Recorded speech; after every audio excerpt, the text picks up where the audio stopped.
From Westminster, Swarbrick on Sunday. Andrew, thank you very much. Yes, morning all. Welcome to the show. At 10 o'clock. We'll be setting out what we can on the way ahead, and it'll be based firmly on a cautious and prudent approach to coming out of lockdown. Britain unlocks details of emerging of Boris Johnson's plan to end elements of lockdown, with every adult offered a vaccine by the end of July. The vaccine is the light at the end of the tunnel, and all credit to those on the front line who've been rolling this out. The NHS have done a fantastic job. The roadmap out of lockdown published tomorrow looks likely to see all schools reopen on the 8th. The scientists say outdoor sports should reopen now. Johnson is minded to go slow. Are you happy to be ultra cautious, even if the data says we could go faster? On your radio, on Global Player, and Play LBC. Leading Britain's conversation. This is LBC. From Global's newsroom at 10 o'clock, a government minister says Boris Johnson will be taking a cautious, irreversible approach to easing England's coronavirus lockdown restrictions. The Prime Minister will announce his plan tomorrow, first to MPs in the House of Commons, followed by a news briefing, understood to be at 7 o'clock in the evening. We already know the government is hoping to reopen schools fully in England on the 8th of next month. Health Secretary Matt Hancock says ministers will be monitoring all the data. We do want to give that indicative sense and the direction so that people can begin to plan their lives. You know, they've all been put on hold for the last year. This morning, Boris Johnson is pledging every adult in the UK will have been offered a first dose of a coronavirus vaccine by the end of July. The original target was September. Labour leader Sir Keir Starmer is welcoming the Prime Minister's target. The vaccine is the light at the end of the tunnel, and all credit to those on the front line who've been rolling this out. The NHS have done a fantastic job. I've been to a number of vaccine centres, and it's very, very uplifting, and I think everybody wants to support this. In other headlines this hour, a passenger plane has scattered debris over a residential area in the US state of Colorado after one of its engines failed on takeoff. Planes don't fly this low over our house. They never fly over our house. It's got a blown engine. Oh no! Police in the town of Broomfield have shared images on social media of what appears to be the front of an engine casing in someone's front garden. No one on the plane or on the ground was hurt. Rachel Velt is from the local police force. She can't believe that's the case. This park, on a day like today when it's not as cold as it was last weekend, we could have hundreds of people here. And the fact that we are still not getting reports of any injuries is absolutely shocking at this point. It's amazing. Two 15-year-old boys have been arrested on suspicion of kidnapping and vehicle theft after a car was stolen from a driveway in Birmingham with the owner's two children inside. Armed police detained the suspects. The 2- and 4-year-old boys were reunited with their parents. The Duke of Edinburgh has spent a 5th night in hospital in central London as he continues to be monitored as a precaution. Prince Charles visited his 99-year-old father at King Edward VII in Marylebone yesterday. Our reporter Rachel Venables has more from outside the hospital. He was in a grey Tesla and he walked inside to spend around half an hour with his father. Now, it's understood he had to make a 200-mile round trip from Highgrove in Gloucestershire for the visit, and it did, of course, send some alarm bells ringing. Flood warnings have been lifted across England, Scotland and Wales this morning following yesterday's heavy rain. Some areas of South Wales saw a month's worth fall in 24 hours, leading to homes and businesses being evacuated. The weather for today, bright across the north and southeast of the UK, cloudy with rain or drizzle over central and southwestern parts of England and southeast Wales, sunny spells elsewhere, a high of 15 degrees. From Global's newsroom, I'm Philip Chrysikos.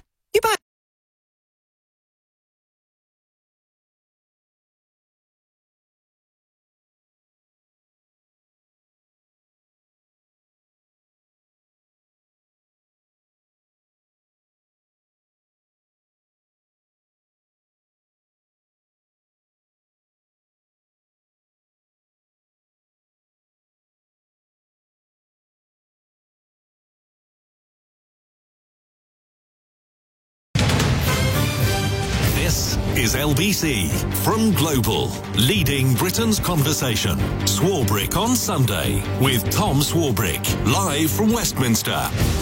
Just gone 10. Hello, good morning and welcome to the show. You're listening to Swarbrick on Sunday. I'm Tom Swarbrick. Hope we find you well this Sunday morning. Coming up, Labour is applying the pressure on the government to publish the details of why, how and who was awarded vast sums for PPE contracts. A High Court judge ruling this week that the government broke the law around transparency of those contracts. We'll speak to Labour's Shadow Justice Secretary David Lammy. Plus, could Britain host the Euros? A suggestion that a newly vaccinated UK might be the safest place to have the tournament. We'll get the details. Call 0345 6060 973. Tweet at LBC. Text 84850. Swarbrick on Sunday with Tom Swarbrick on LBC. Very good morning to you. Don't know about you, but that last week has felt like a bit like the interminable week before Christmas when you were a kid, wishing that every day could move faster, that the seconds could fly by and be done with the days of absolutely no consequence. It's been tortuous, but now the end is in sight. Tomorrow, the roadmap, the exit plan that starts to see Britain unfurl from its crouch. We read this morning that Boris Johnson will stand up in the Commons at around 3:30 tomorrow and offer this plan. March the 8th will be the day when all schools will reopen and people will be able to sit down for a drink outdoors or in the park with their family or with one friend or relative. We're told that on March the 29th, it's reported that the rules will be relaxed further to allow either 6 people or 2 households to meet outside, meaning 2 families could meet up. Non-essential retail will open in the 3rd stage before the end of April. Indoor hospitality in pubs and restaurants not expected to open before May, with large outdoor events such as crowds at football matches and music festivals permitted towards the end of that month. A step change in rapid testing would be needed to screen ticket holders for the virus, driven by the data, the government says.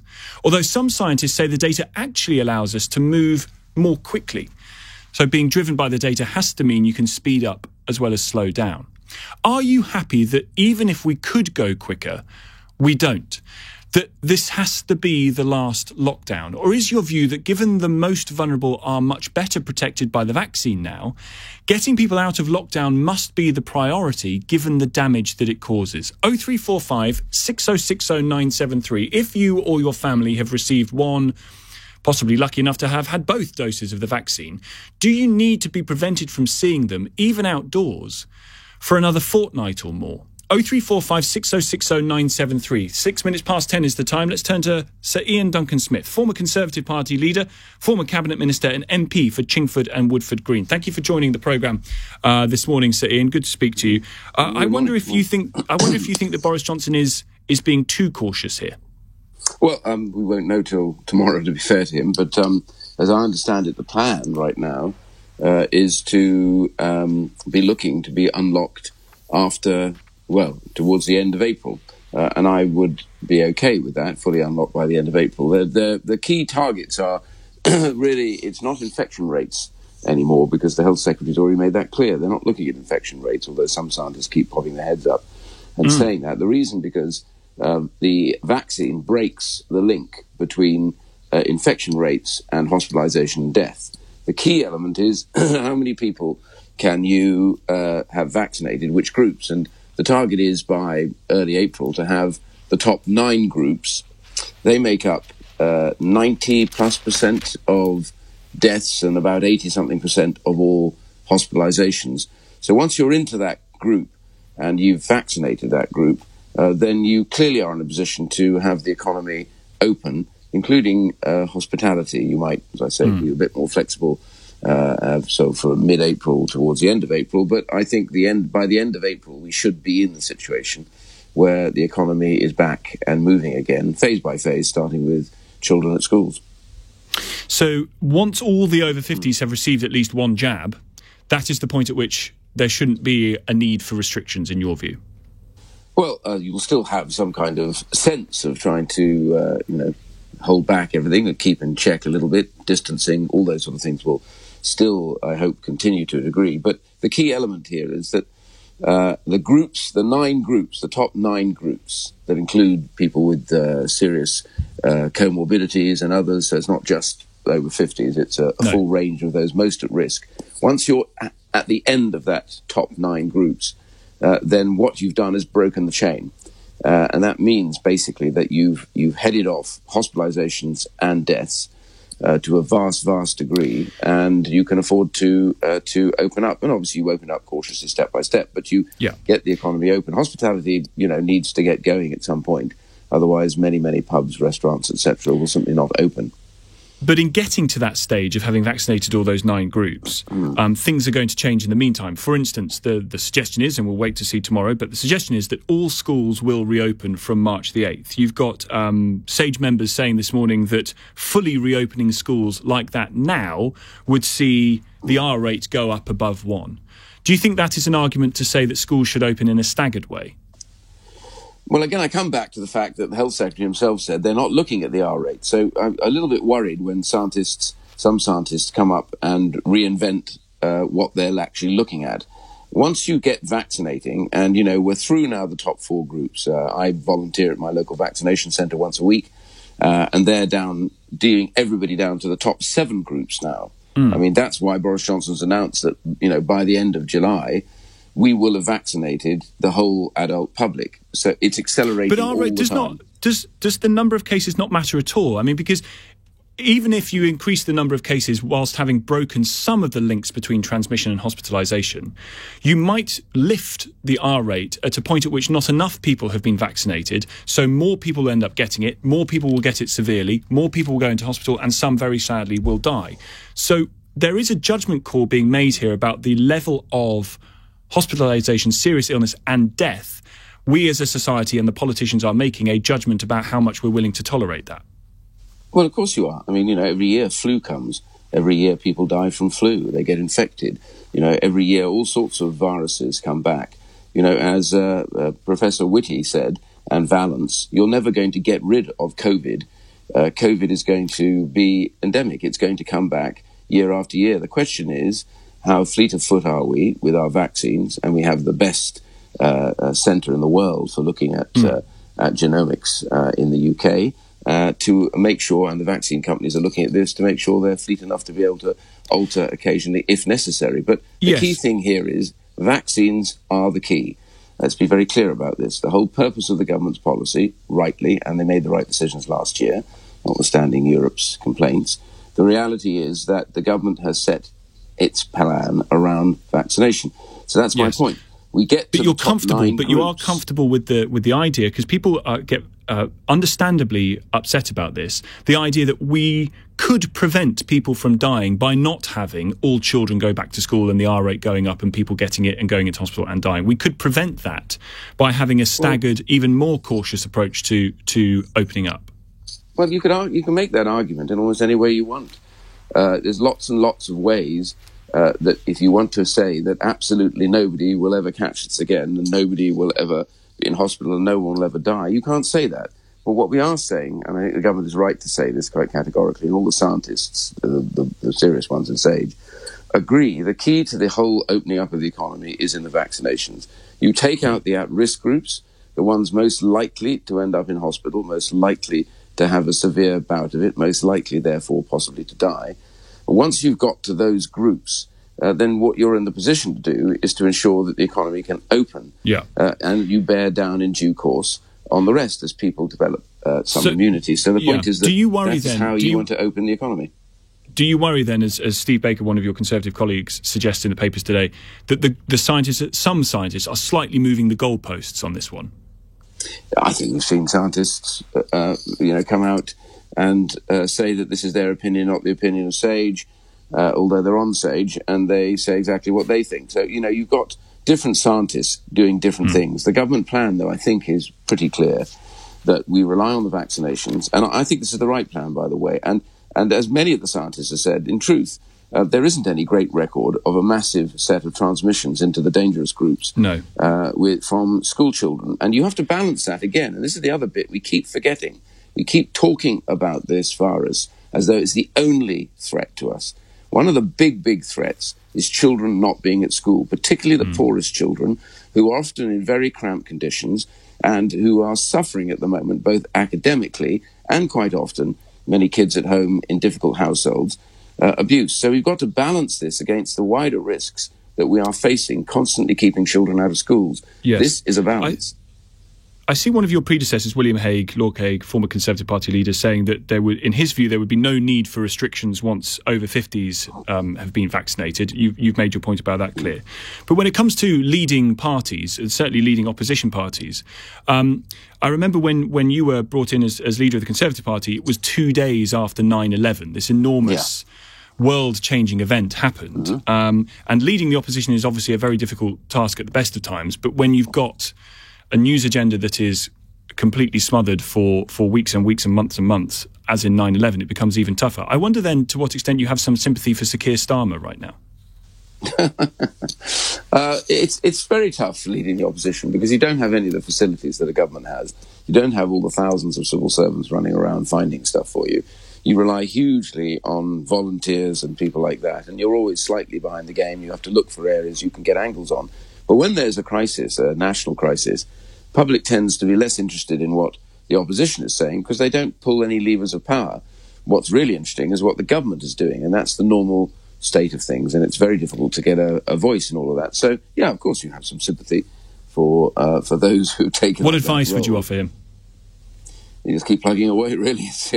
And in opposition, you've got to find the angles all the time, but the balance is in a crisis, always try and support where you can, but also find the angles where you think government's gone wrong or where you should have done it and could have done it better. But it's not, it really is, somebody said, the toughest job in politics. There's no question being leader of the opposition is singly the toughest job in politics because it's a thankless task. And then your own party gets behind you and starts going, oh, well, we should be doing better by now. If so-and-so was in charge, it would be much, much better, of course, which is all nonsense.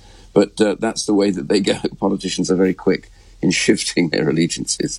Sounds like there is quite a deal of sympathy for him. But Sir Ian, thank you very much indeed. Sir Ian Duncan-Smith, former Conservative Party leader, former Cabinet Minister, MP for Chingford and Woodford Green. When it comes to this issue of moving the goalpost, there are some scientists out there saying what we need to consider now are case numbers, case rates, the R number. If the R goes above 1, you've got too many people catching it, exponential growth, we know where that leads.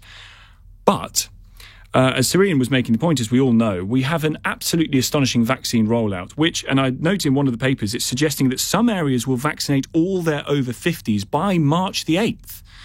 This is 6 or 7 parts of the United Kingdom that may well see all over 50s vaccinated by March the 8th, which is great news. But does that not also lead to pressure from people who have been vaccinated to say, right, let's get on with it. Let's get back to it. We've got to do it carefully and cautiously, yes, but waiting for another month, possibly more, to see a family member again who has received either one or both doses, is that too slow? And I realise the irony of criticising the government for going too slowly when everything had been thrown their way, the criticism had come their way for going too quickly last time around.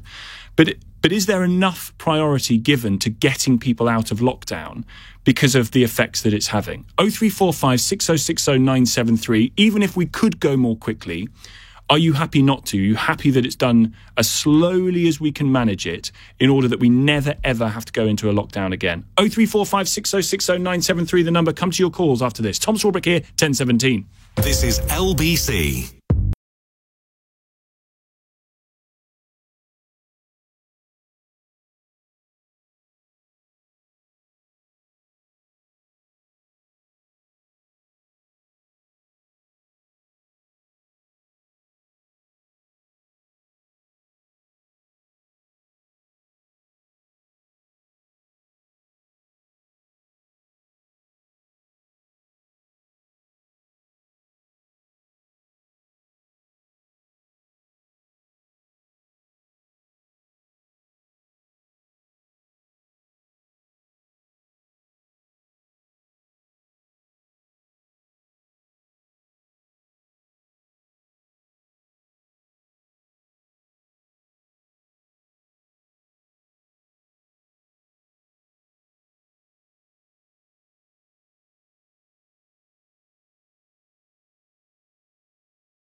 Swarbrick on Sunday with Tom Swarbrick on LBC. Call 0345 6060 973.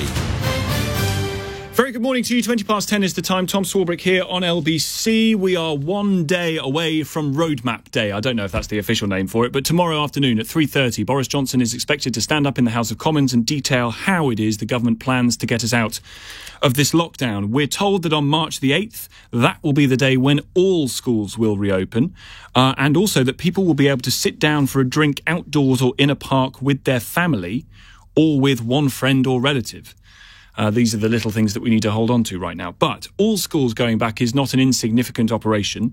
The testing in schools we've talked about before, and there are concerns about how that's going to work. There are also concerns from some scientists this morning that opening all schools at once will see an increase in the R rate. That will mean cases will go up. That means, unfortunately, some will be hospitalised and, unfortunately, some may die. Is that too fast? Or is all of this, based on the vaccination rate, which is chugging along at impressive speeds, actually, to your mind, too slow? You sit there having had one dose, or with family members having had one dose, and think the protection that they are conferred by this is massive, huge levels of protection. The data seems to back that up, whether it's Israel or here, massive. Why can't they get back to more normality? Why are they still criminalised for certain types of what we would describe as normal behaviour? Doesn't that have to change pretty fast? 0345 6060 973. Let's get to David in Hammersmith this morning. Hi, David. Good morning, Tom. Morning.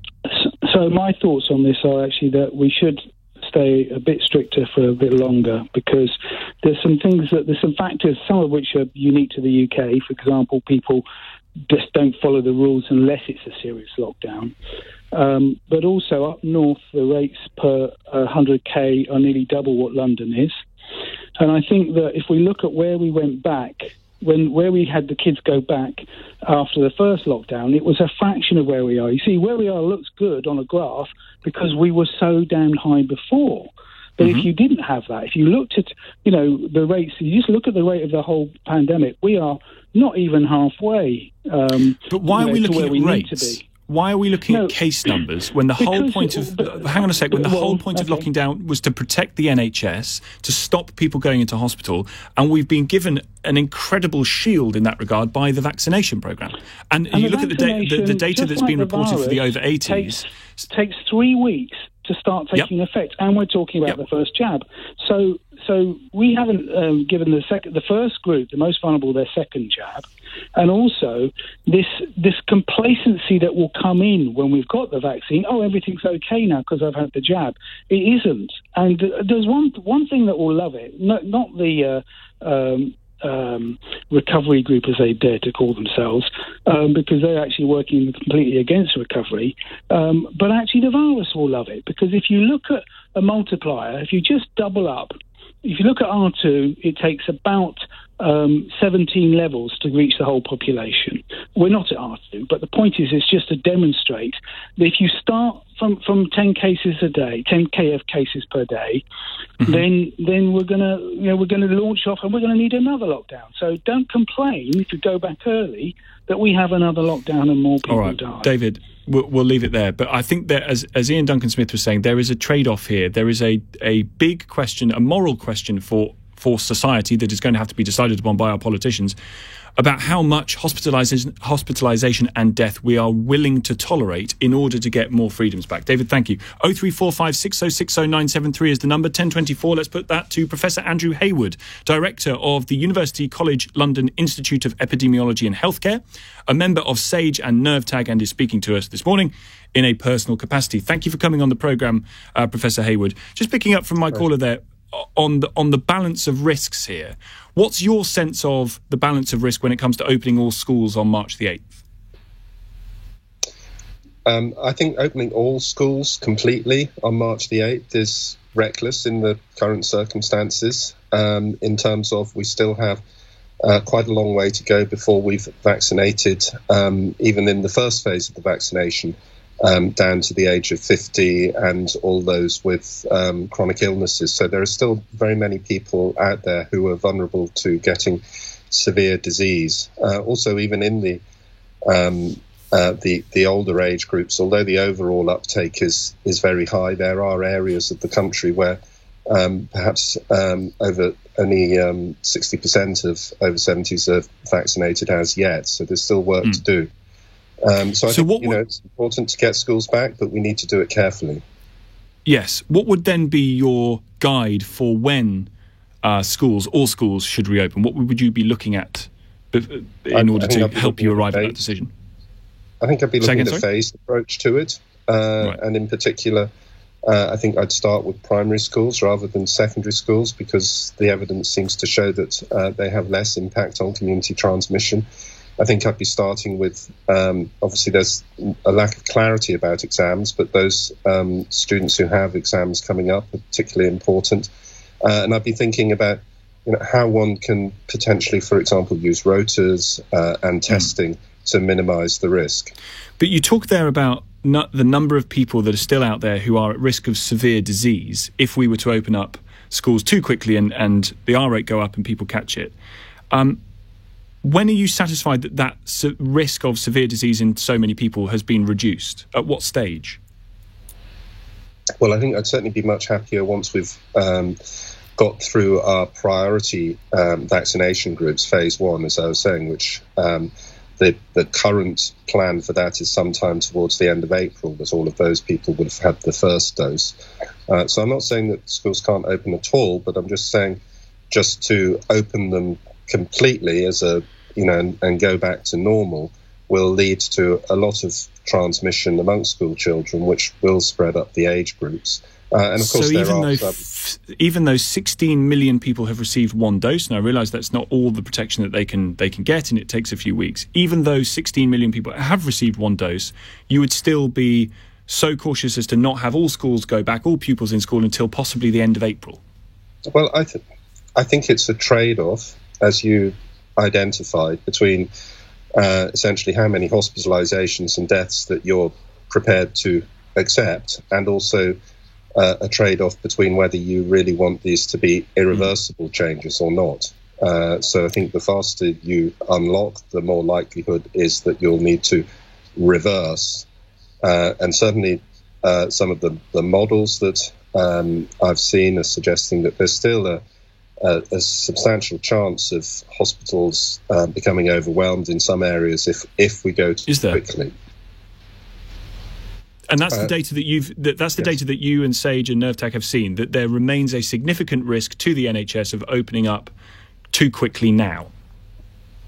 Yes. What would you then say to the charge that the scientists have moved the goalposts? I think the goalposts have always been based on the potential for COVID to cause hospitalizations and deaths. I think what the vaccination program is doing is, if you like, putting a lid on the extent to which that can increase. So I think prior to vaccination, if COVID got out of control, we could be looking at scenarios where you potentially get hundreds of thousands of deaths, whereas this is very much putting a lid on it so that it would be in the tens of thousands of deaths. And I think it is up for the government to decide how many they're prepared to trade off, if you like, for the levels of restrictions. Yes. And so Sage or NervTech or whoever the modelling groups have they modelled this out with schools reopening in full on March the 8th, if that's the plan, with the vaccinations taken into account, that even then, the R number would increase, we'd get it to above 1, exponential growth, and many more people would die. Have you actually got figures on that the government has seen? Well, what the models that I've seen have been showing a range of gradual sort of unlocking of various measures over time. So, for example, between March and July, and then releasing completely. And if you were to do that, then you would suddenly see high levels of disease and potential threats of hospitals becoming overwhelmed. So I think what that is telling us is partly that we need to speed up the vaccination if we want to unlock quicker. It's also telling us that whilst we can move towards a higher degree of normality towards the end of the spring and early summer, that's not going to get rid of all restrictions. Yes, and I don't want to labour the point too much, but just for clarity, are we saying that Sage has advised the government that if they were to open up schools, all schools, on this big bang date of March the 8th, that would push the R rate up and possibly risk the NHS? Well, to make it clear, I'm a member of a subgroup of SAGE. Yes, and also absolutely. SAGE, it tends to be less specific in its recommendations than that. It tends to talk about the potential implications of different activities. I think there's broad consensus that going back in one go for schools on March the 8th would be early. Good to talk to you. Thank you very much indeed for your time. Professor Andrew Hayward, Director of the University College London Institute of Epidemiology and Healthcare, member of one of the SAGE subgroups and NerveTag, speaking to us this morning in a personal capacity. I'm all for opening it. I get this over with. I'm sick of lockdown. I've had enough. Let's get this open. The vaccination programme is going to help us get it open. I do think, though, that the reopening of all schools on the same day, when testing in schools hasn't really been decided upon, has it?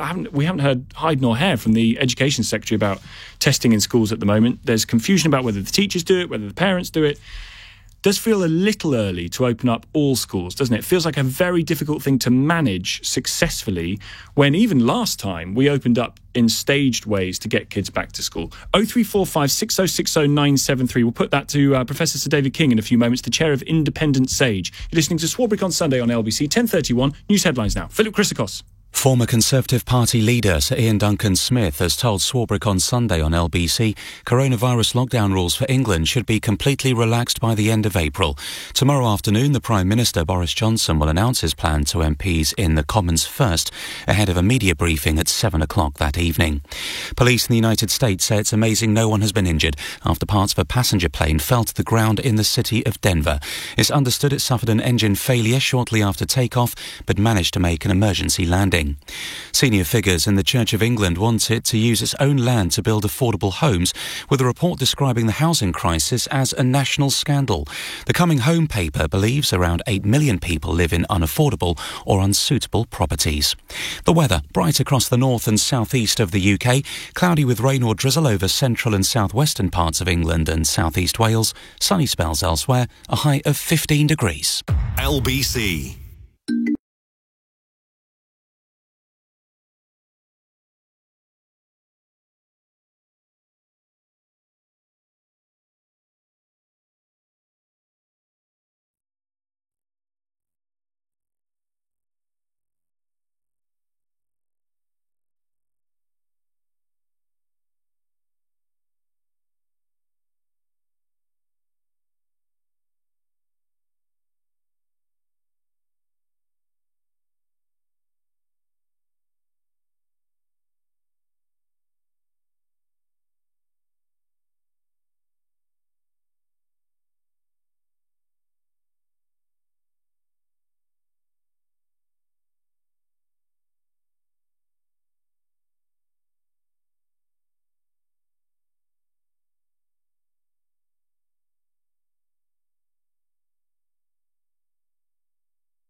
LBC, Swarbrick on Sunday with Tom Swarbrick. Live from Westminster. Call 0345 6060 973. Tweet at LBC. Text 84850.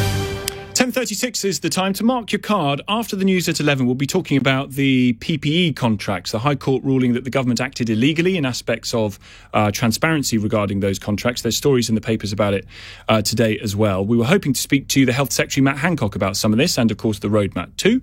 Unfortunately, Mr. Hancock declined to come on, so we'll be talking about the contracts after the news at 11 o'clock. Caroline Lucas, the Green MP, will join us, who's been doing a lot of work on this. We'll come to your calls in just a moment too on the roadmap, on getting out of this.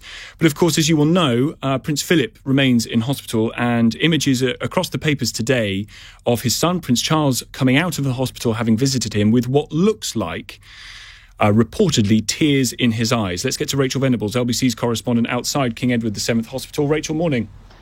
Good morning. Yes, Prince Philip spending his sixth day now in hospital after being admitted on Tuesday afternoon, certainly later on, we understand, based on what we're being told is an abundance of caution from his doctors. As I mentioned, 5 nights now in hospital here at the private, you might even say exclusive King Edward VII Hospital here in Marylebone in central London. We still don't know why he's being treated here. We still don't know what his condition is. The palace, as you'd expect, keeping all of this very secret. They're trying to protect his privacy, and they've said before repeatedly they're not giving us a rolling update on his condition. All we know is that it isn't COVID related, and that on Tuesday, after a period of his feeling unwell at Windsor Castle, where he and the Queen have spent much of the past year in isolation, being looked after just by a small number of household staff, the doctor recommended that he come here for tests, for observation, for rest and recuperation, and he's been here since Tuesday.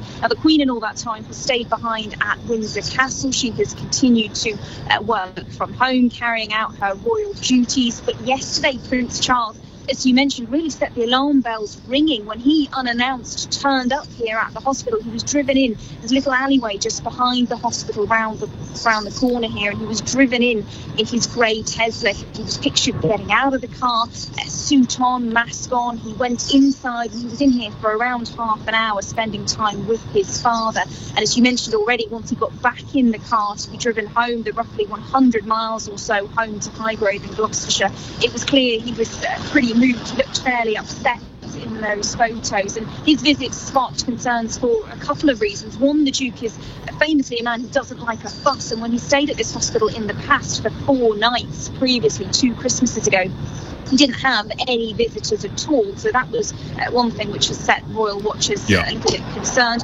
And the other element is the fact that the rules here at this hospital are pretty clear. They say that patients' families, they can only get visitors in exceptional circumstances, so many people have been left wondering what those exceptional circumstances could be. In the meantime, though, the palace refusing to give an update, refusing to comment on the visit, just talking about the Duke's doctor having responded in an abundance of caution and saying that the Duke's stressing that the Duke is still in good spirit. OK. Rachel, good to speak to you. Thank you very much indeed. Rachel Venables, LBC's correspondent, who is outside King Edward VII Hospital, where we wish the Prince well. We'll come to your calls in just a moment. Let's get to Sir David King. He is the chair of the Independent Stage and, of course, former government chief scientific advisor up to 2017. Good to speak to you, Sir Dave. Thank you for coming on. Your thoughts this morning on this suggestion from some of the scientists that that opening schools in full will increase the R rate and put hospitals at risk? Yes, Tom, very good to see you again. I think the first thing I want to say is we are keen to emerge from the disaster of the last year as soon as possible. But what we've got to recognise is the reality of the situation. While the epidemic is now getting back under control, we are still seeing 8,000 deaths per week in this country. And per day, that's 600 per day. What we are also seeing, we're down to 600 per day now. Yes. What we're also seeing is that our hospitals are still overwhelmed by this disease. Whatever we do, we must proceed cautiously to emerge safely from this epidemic. We all want to emerge quickly, but we've got to emerge safely. Now, when it comes to the question of schools, we all know that the priority is to get schools reopened as quickly as possible. But we would be facing a really big problem if we put schools back open without checking that each school is able to keep children apart from each other, etc. We need safe schools. The schools have never been made safe in order to achieve this objective. Well, the difficulty is, what does safe mean? I mean, there is always going to be the risk of transmission of COVID in schools, although, again, the scientists are quite clear on this. They say that there is no evidence that schools are large centres of community transmission. Schools are centres of community transmission. So once again, well, with respect, Sir Dave, tell that to Jenny Harries. You know, he's the Deputy Chief Medical Officer. Yes, and this is the same Deputy Chief Medical Officer who led us into this disaster back in February, March last year. I think let's just remember that we have never been cautious enough from within government and maybe within government advisors. So that is the whole reason I set up Independent Sage. These are public health. You think, but just to go back on that, you think that some of these scientists around the Prime Minister led us into this disaster? I think when you have advisors and you keep saying that we are following the scientific advice, and that advice isn't in the public domain, it's difficult to say this. But what I do want to say is, why didn't they speak up at the time? When we didn't go into lockdown early enough, when we have a find, test, trace, isolate system that doesn't isolate and support every new person going down with the disease. We're 14 months into this outbreak and we still haven't got there. Why is that? Is it the advisory system, or does it all go down to disastrous decision-making in government? But what I do want to say is, we're now vaccinating, 25% of the population is vaccinated now. This is a major success. It's all been run through the National Health Service. Fortunately, the government hasn't followed its previous actions in going into the private sector without any public health experience. This is just an illustration of how well the test, trace, isolate and support system could have been operating. And do you think, therefore, sorry, Sir Dave, very briefly, do you therefore think that if there are problems with the test, trace and isolate system, which there clearly are, that means it is absolutely necessary to get cases to the hundreds, possibly the tens, in order that the system that isn't very good can actually manage the caseload? No, you're asking absolutely the right question, Tom, and let me answer by saying this. Let me answer by saying this. The business of reopening our economy so that we can get back to normal business is dependent on finding and testing and tracing and isolating all of those people who need to be isolated. It could be when we're at 1,000 new cases a day, because 1,000 new cases a day spread across every general practice in the country is a very small number per general practice. That could be managed. But what we need to do, and we have never done, is provide support for those who are told to isolate. And that's the distinct parameter. We're a way off getting it down to 1,000 cases a day, though, which could prolong lockdown for a lot longer. Dave King, good to talk to you. Thank you for your time. Chair of Independent Sage, former government chief scientific advisor up to 2017. Lots around this morning, of course, on the roadmap, our way out of it. Sir Keir Starmer, the Labour leader, has been facing questions about how he would do it, how he likes to see the government reopen the country, whether it's doing it judiciously or not. And, of course, there's the questions of the PPE contracts as well. We'll put some of that to David Lammy, Labour's Shadow Justice Secretary and MP for Tottenham in just a few moments. Tom Swarbrick here, 10:45. The fight against COVID-19. Britain's road to recovery. I just want to know when I'll be able to hug my mum. Will we be able to go abroad? I'll let you know when I can play five-a-side football again. As the Prime Minister plans to ease lockdown, what are the questions you want answering? What assurances are there that this is the last time that we won't go into another lockdown? Can I get my hair cut? I need to get back to work as soon as possible. When will I get to go back to school and see my friends and teachers? Will I be able to open my shop by Easter? When can I get back to the office? This Monday, stay with LBC for the UK government's plan to begin restarting the economy. We'll be hearing your views. Pubs, beer gardens, bringing back Boris. And getting your reaction. Don't miss a moment. All day, Monday on LBC.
Swarbrick on Sunday with Tom Swarbrick on LBC. Call 0345 6060 973.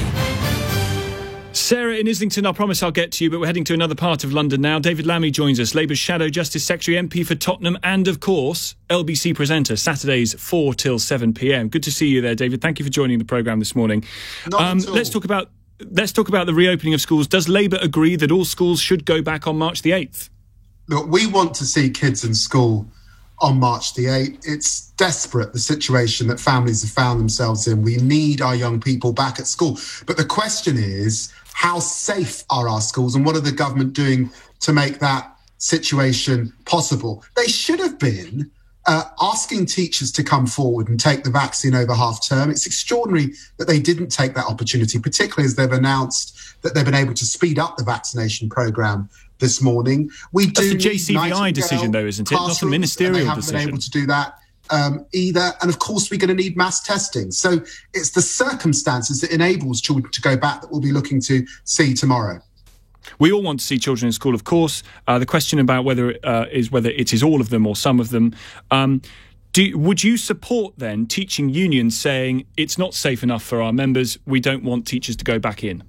Well, I understand why the teaching unions are saying what they're saying, because they've got very little confidence in Gavin Williamson. I've got to tell you, parents have got very little confidence in Gavin Williamson as well. So that's why teachers will be saying that they'd like to see it staggered. Let's see what the government say tomorrow. But as all I can repeat is, why did they not use the opportunity of half term to ask teachers to come forward to take the vaccine, which surely would have made our classrooms safer?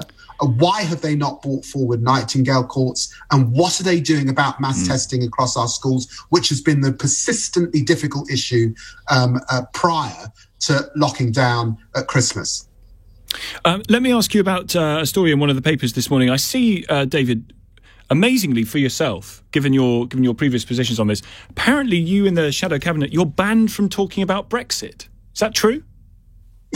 I've not heard anything like that. Of course we're not banned from talking about Brexit. Luke Hague, the Northern Ireland Shadow Secretary, has been talking about the effects of Brexit on Northern Irish business. So how do you think it's Rachel going? Reeves has been raising issues. Yeah. I've been raising issues about the effect on lawyers. We've been supporting musicians who now can't tour. Of course there are consequences as a result of leaving the European Union. It's our job to hold the government to account.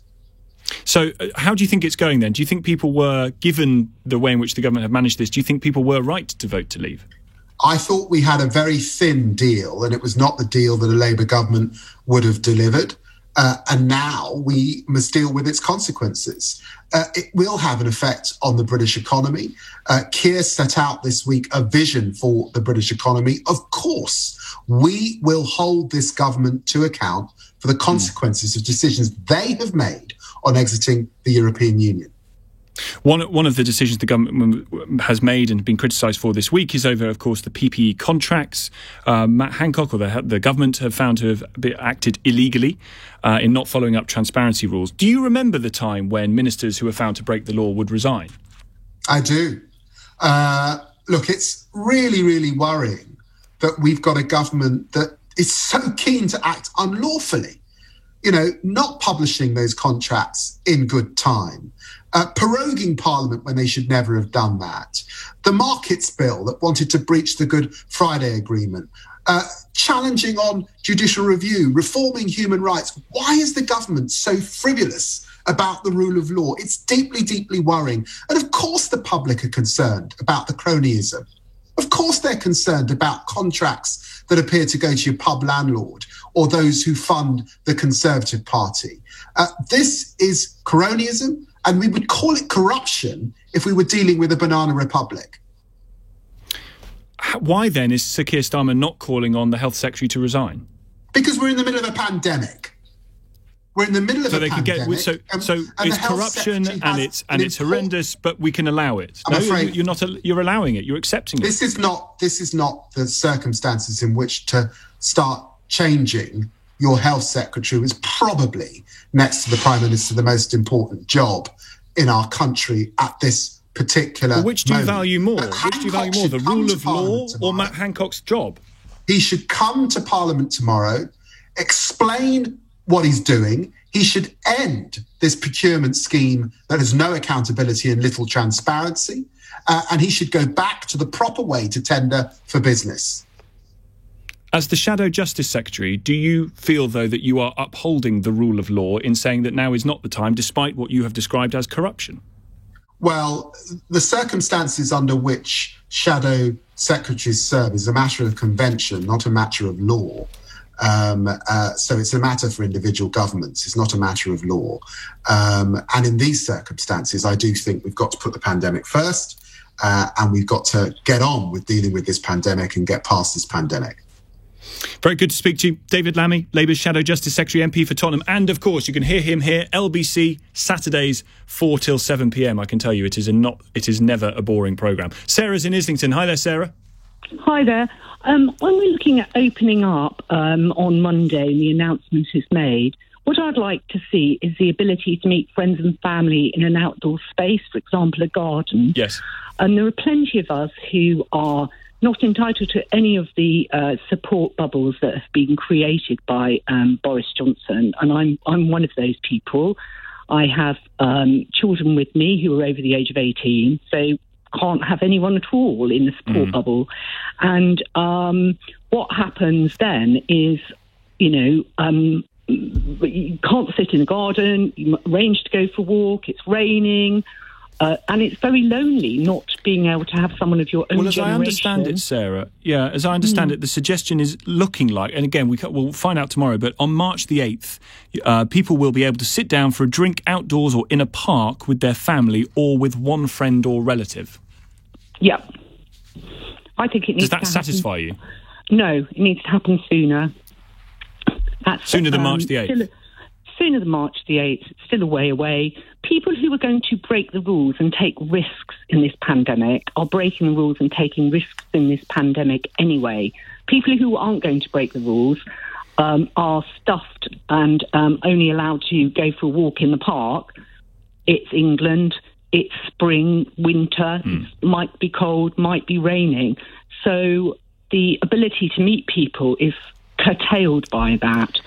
People who are rule-breaking won't be sitting outside with their family in their garden.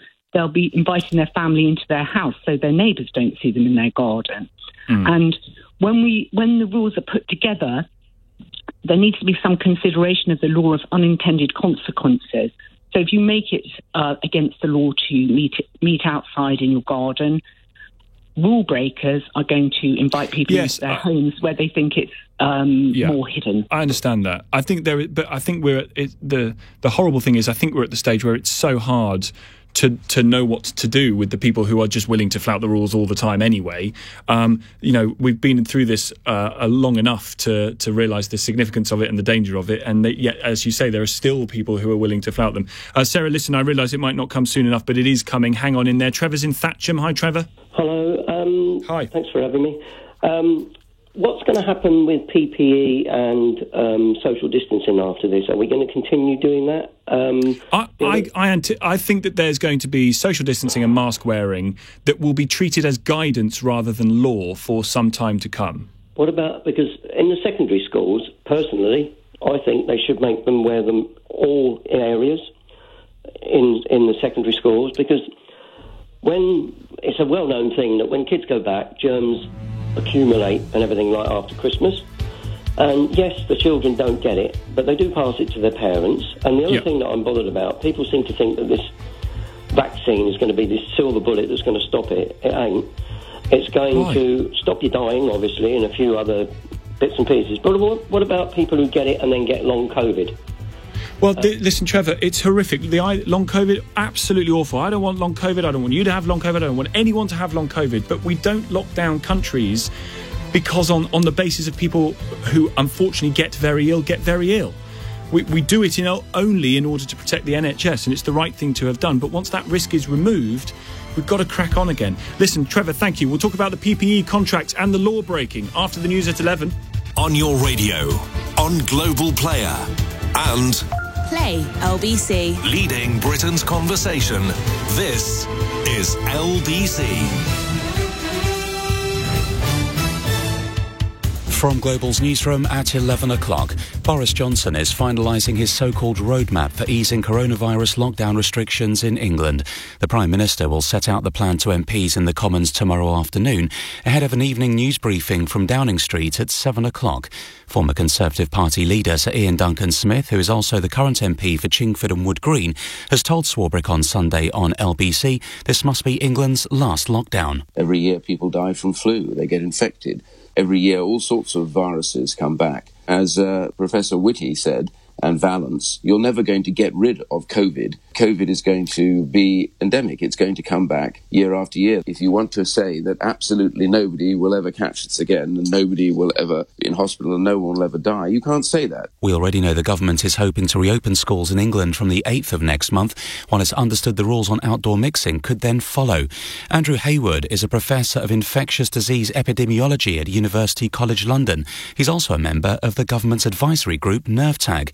He's told Swarbrick on Sunday on LBC why schools shouldn't all reopen. It's reckless in the current circumstances. There are still very many people who are vulnerable to getting severe disease. Only 60% of over 70s are vaccinated as yet, so there's still work to do. Important to get schools back, but we need to do it carefully. In other headlines this hour, debris from United Airlines passenger plane has narrowly missed homes in Denver after it was forced to make an emergency landing. The flight from the US city to Honolulu suffered engine failure shortly after takeoff. Local police say it's amazing no one on board or on the ground was hurt. Heavy rain has led to disruptive flooding across parts of South Wales. This morning, dozens of flood warnings have been lifted. LBC reporter Dan Wilson has sent this update from the region. South West Wales is really the area that's bore the brunt of this latest weather system. And yet again, that does seem to have overwhelmed some of the flood defences here. Now, last night, Dyfed-Powys Police asked people living in parts of the town of Newcastle Emlyn in Carmarthenshire to leave their homes. This was because of the risk of potential flooding on the nearby and very swollen River Towy, which did burst its banks further downstream in Carmarthen. Senior figures in the Church of England want it to use its own land to build affordable homes. A new report describes the housing crisis as a national scandal, adding 8 million people, it claims, live in unaffordable or unsuitable properties. Novak Djokovic has won the Australian Open tennis. He's beaten Daniil Medvedev in 3 sets in the men's singles final in Melbourne. The weather, bright across the north and southeast of the UK, cloudy with rain or drizzle over central and southwestern parts of England and the southeast of Wales, sunny spells elsewhere, a high of 15 degrees. From Global's newsroom, I'm Philip Chrysikos.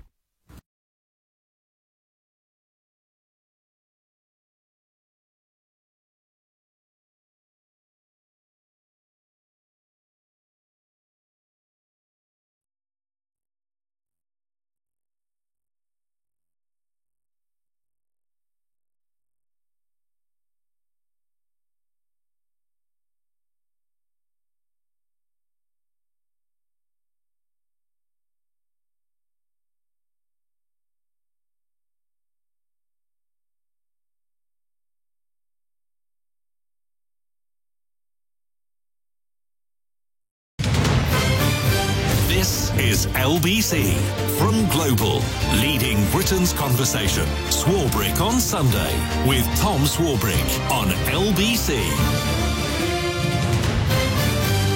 Very good morning to you. Just gone 11 o'clock. You're listening to Swarbrick on Sunday here on LBC. I'm Tom Swarbrick. Very good morning to you if you've just joined us. In the next half an hour, we'll speak to the former Health Secretary, Andy Burnham, on what he makes of the plans to reopen the country once the Prime Minister lays them out tomorrow. And we'll be joined by Professor Adam Finn, who is a member of the JCVI, the Joint Committee on Vaccination and Immunisation, as we head into the next significant chunk of people that need to be vaccinated. And as you have seen on the front pages of the papers this morning, perhaps, that every adult in this country is set to be offered a jab by the end of July. Absolutely astonishing. We'll speak to Professor Adam Finn about how they're going to make that work, who is going to get it, and what the data currently suggests about the efficacy of vaccines, both on hospitalisations and deaths, but also critically, on transmission. We'll speak to the professor a bit later on. I want to turn to a story that has been bubbling away for a long time that angers, understandably, an awful lot of people, it would seem, which is to do with the way in which the government bought the PPE that we so desperately needed at the start of this crisis. in the week, the Health Secretary, Matt Hancock, was deemed to have acted unlawfully by failing to publish multi-billion-pound COVID-19 government contracts within the 30-day period required by law. This is according to a High Court judge, Mr. Justice Chamberlain. He ruled that the failure to do so breached, quotes, the vital public function of transparency over how vast quantities of taxpayers' money was spent. As you know, some £15 billion has been spent on PPE, or was put aside to spend on PPE. We needed it, so it needed to be spent. But the manner in which it has been spent, who it's been spent on, and how these contracts were arranged is the source of some, well, deep anger. Allegations of cronyism, as you heard David Lammy suggesting that if this were a banana republic, we'd be calling it corruption. And yet this morning we see Sir Keir Starmer not quite saying that Matt Hancock should resign as a result. Let me read you this from the Sunday Times too. A senior civil servant claimed to a colleague that the government had failed to follow basic rules in awarding a COVID-19 contract to a Conservative-linked firm. This is Catherine Hunt, Head of Insight and Evaluation at the Cabinet Office. She was involved in talks to award £500,000 to Public First. The research firm, run by associates of Dominic Cummings, went on to provide focus group testing for official COVID-19 messaging. When that decision was challenged at the High Court, officials turned over hundreds of sensitive emails. In one, Hunt was asked if the office intended to put the focus group contract out to competitive tender. She replied, "Ha ha, we're just procuring merrily, and to hell with the consequences." What consequences should there be? 0345 6060 973. Let's turn to Caroline Lucas, Green MP for Brighton Pavilion, former Green Party leader, and who was part of the campaign group which took legal action against the Department for Health and Social Care. Thank you for coming on the programme this morning, Caroline. Thank you. What should the consequences be for this law breaking? I think the case against the Health Secretary has now become pretty unsustainable, to be honest, because it's not just these court cases that have demonstrated that the Health Secretary has broken the law by not publishing those contracts in time. But it adds up with also the appalling state of the Test, Trace, Isolate scheme, which still isn't working properly. I think there's a real case mounting against him, and he probably should go, quite frankly, because I think that what's at stake here isn't just the question of when do contracts get published. The case is also about whether or not the PPE, for example, that was bought was the right PPE. We know that in one case, huge amounts of money was spent on face masks that didn't work properly. They weren't at the right specification. And the bottom line is that people's lives were put on the line for this. Health workers at the front line were having to work without adequate PPE. And as a result, some of them at least have died. And that, I think, is a huge responsibility. It is a huge responsibility, but the Health Secretary himself did not manufacture incorrect PPE. The government was clearly in a state of panic, which is a systemic issue, which of course is part of this, but we can discuss about getting PPE into the country that was needed. And the unlawful ruling in the High Court was about transparency. It wasn't about the contracts themselves. So the idea that this is a resignation issue or akin to corruption is a bit exaggerated, isn't it? Well, let me read you something that the judge themselves said. They said, one unfortunate consequence of non-compliance with a transparency obligation is that people can start to harbour suspicions of improper conduct. The judge goes on to say, which may turn out to be unfounded. We don't know all of the details, but what we do know is that contracts were being awarded to companies that had no prior experience of having any kind of track record of delivering this kind of material. We do know that the wrong material was contracted on at least several occasions, which is why we ended up with millions of face masks that were utterly unusable. We do know that health workers have died for the lack of having the right PPE, and the buck has to stop somewhere. I am suggesting that the Health Secretary needs to take responsibility for these actions that have taken place under his watch.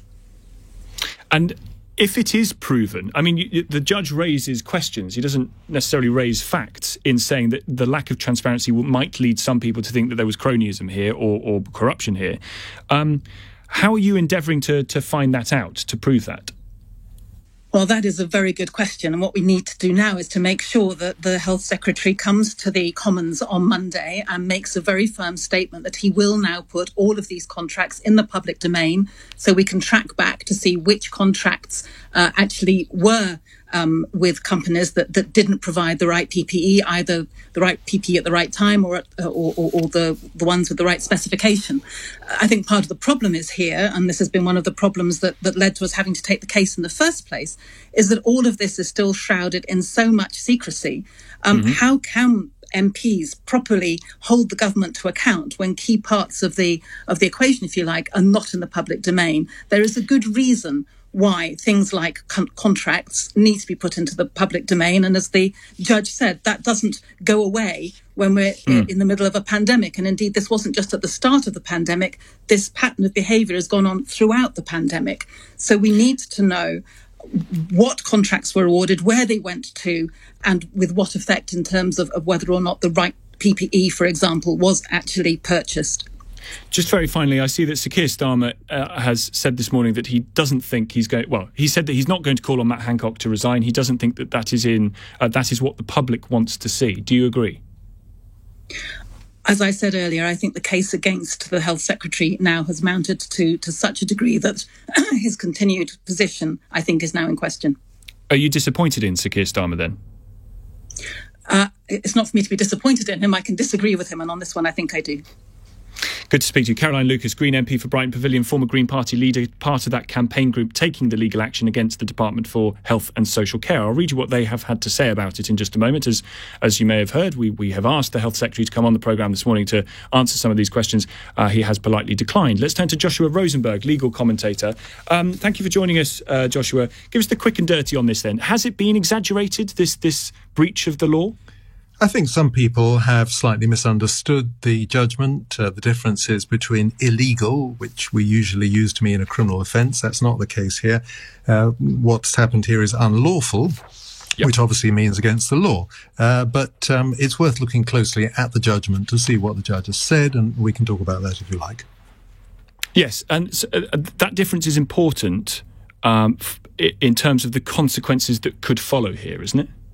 Yeah, what the judge has done is to grant a declaration. Now, the exact terms of the declaration haven't been finalised because it turned out that some of the evidence provided by the Secretary of State was inaccurate, and he's been given more time to get it right. But certainly what the judge said was that the Secretary of State, Matt Hancock, never admitted that his failure to publish contract provisions was unlawful, and Mr. Justice Chamberlain said, I found it was unlawful, and so the claimants are entitled to a declaration, not in the terms that they asked for.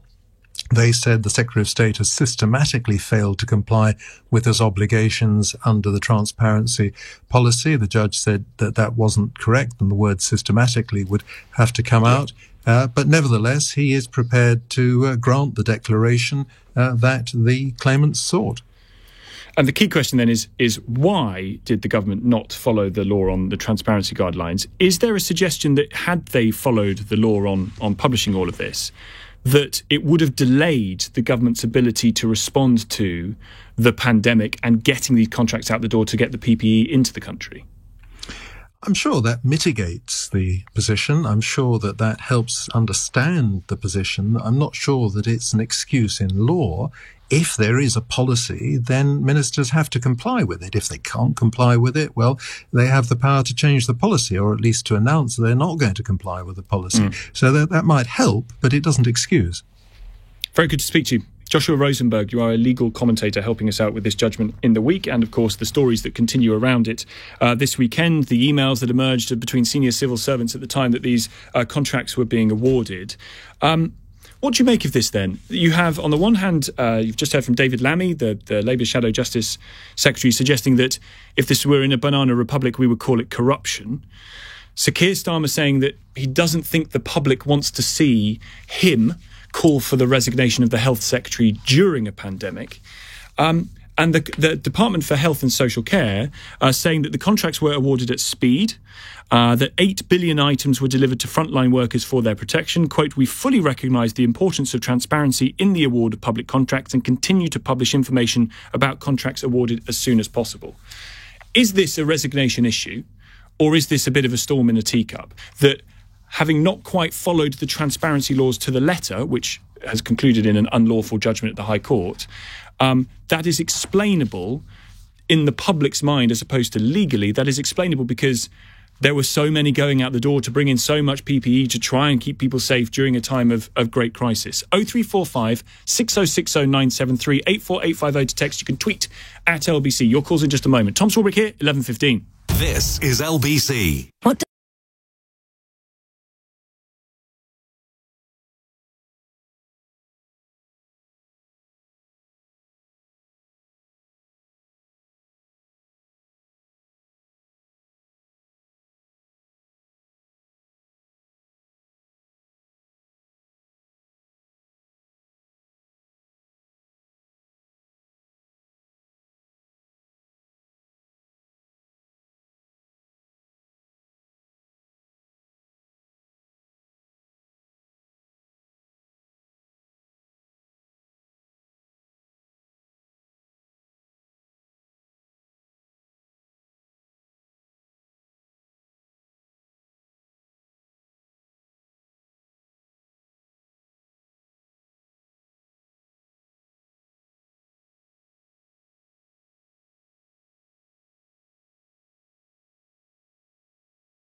Swarbrick on Sunday with Tom Swarbrick on LBC. Call 0345 6060 973.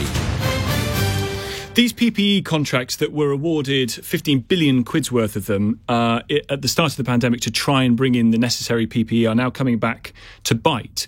The High Court ruling in the week that Matt Hancock acted unlawfully by failing to publish multi-billion pound COVID-19 contracts. As you've heard, a variety of views from those that brought the case. Caroline Lucas saying, the case against him is so overwhelming that he really needs to consider his position. So Keir Starmer saying that's not what the public wants to hear right now. And I actually think Keir Starmer is on this one, on the specifics of this one, probably right, isn't he?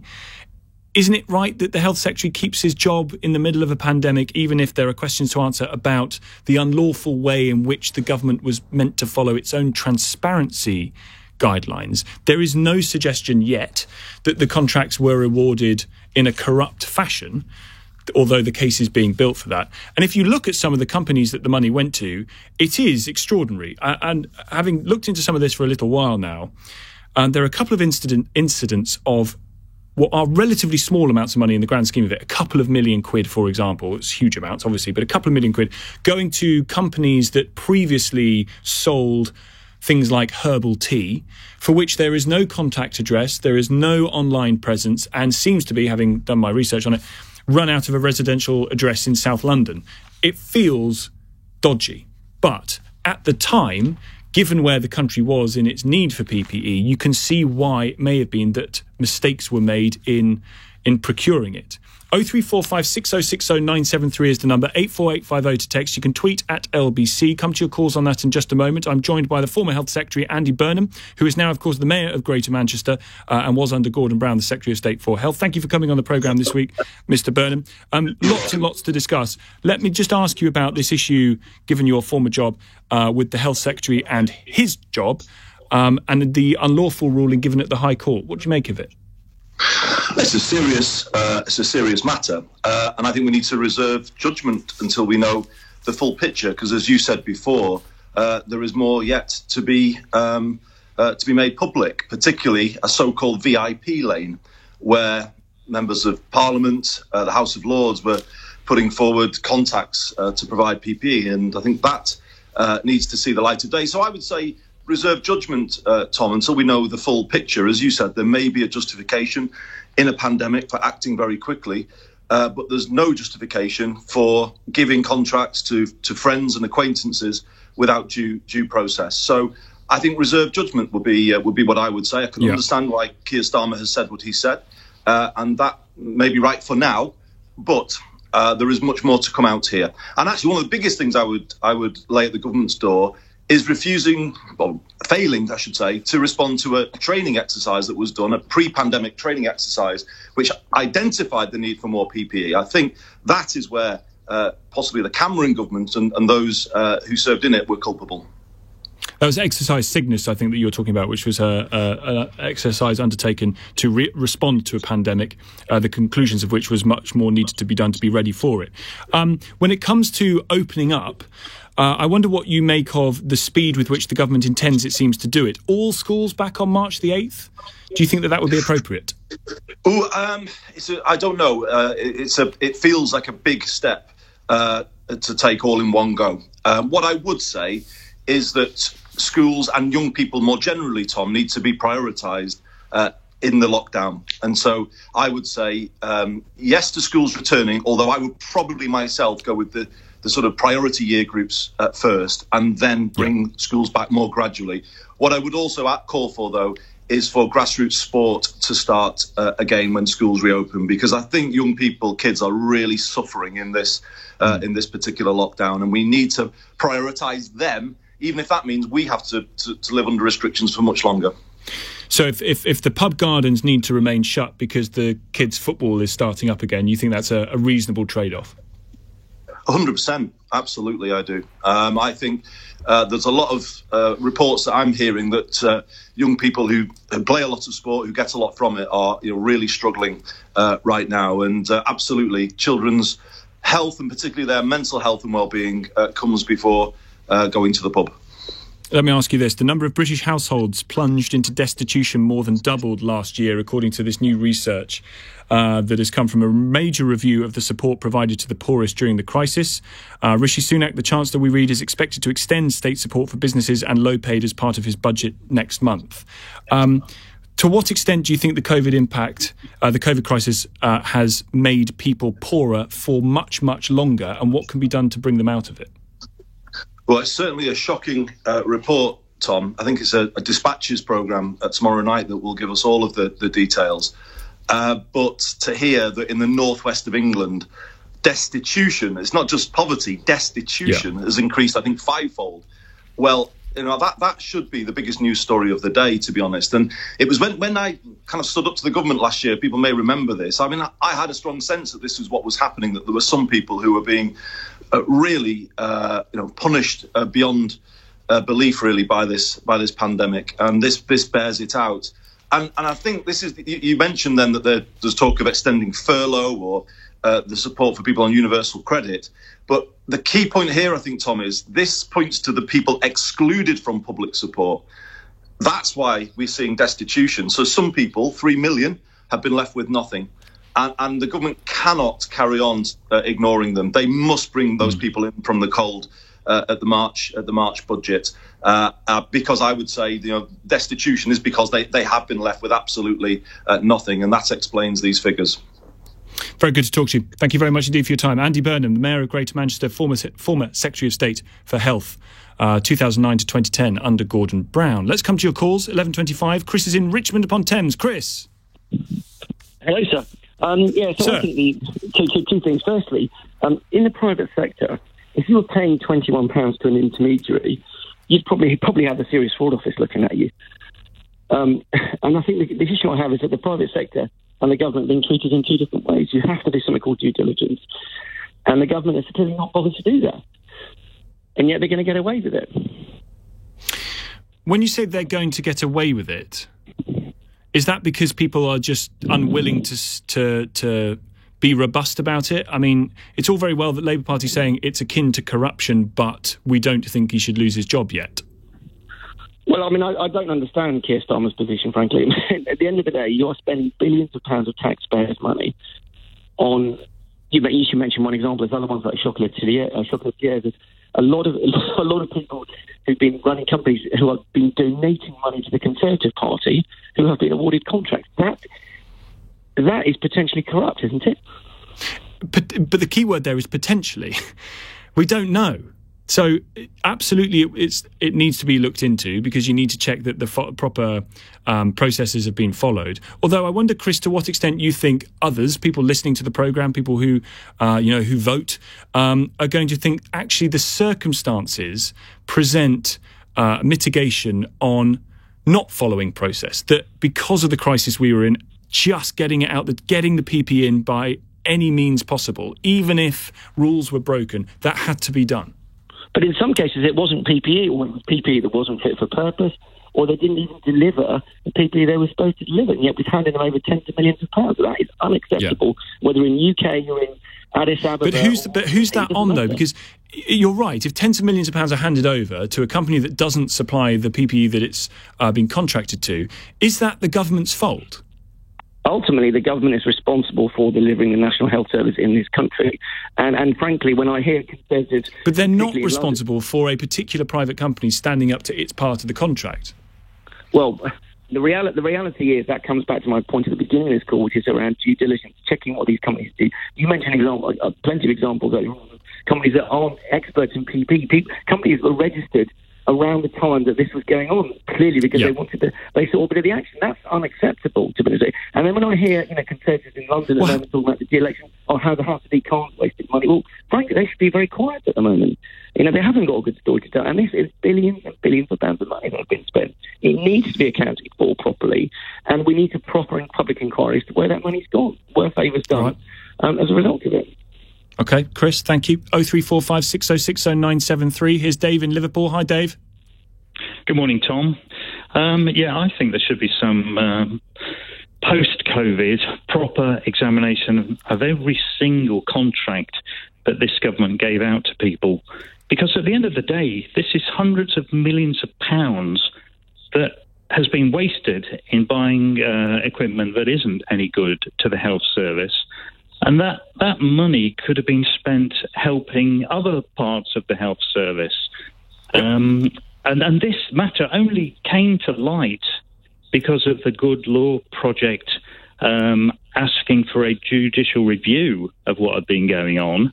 And then the government spent £200,000 on lawyers trying to prevent it even getting into the court arena.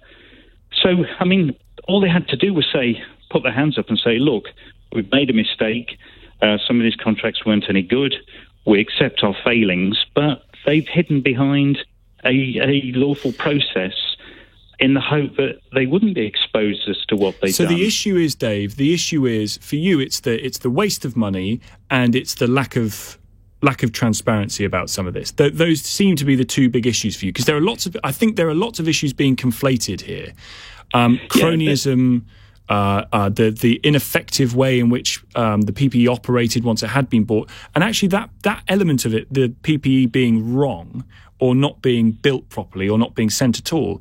How much is that the government's fault, genuinely? Well, it has to be substantially the government's fault.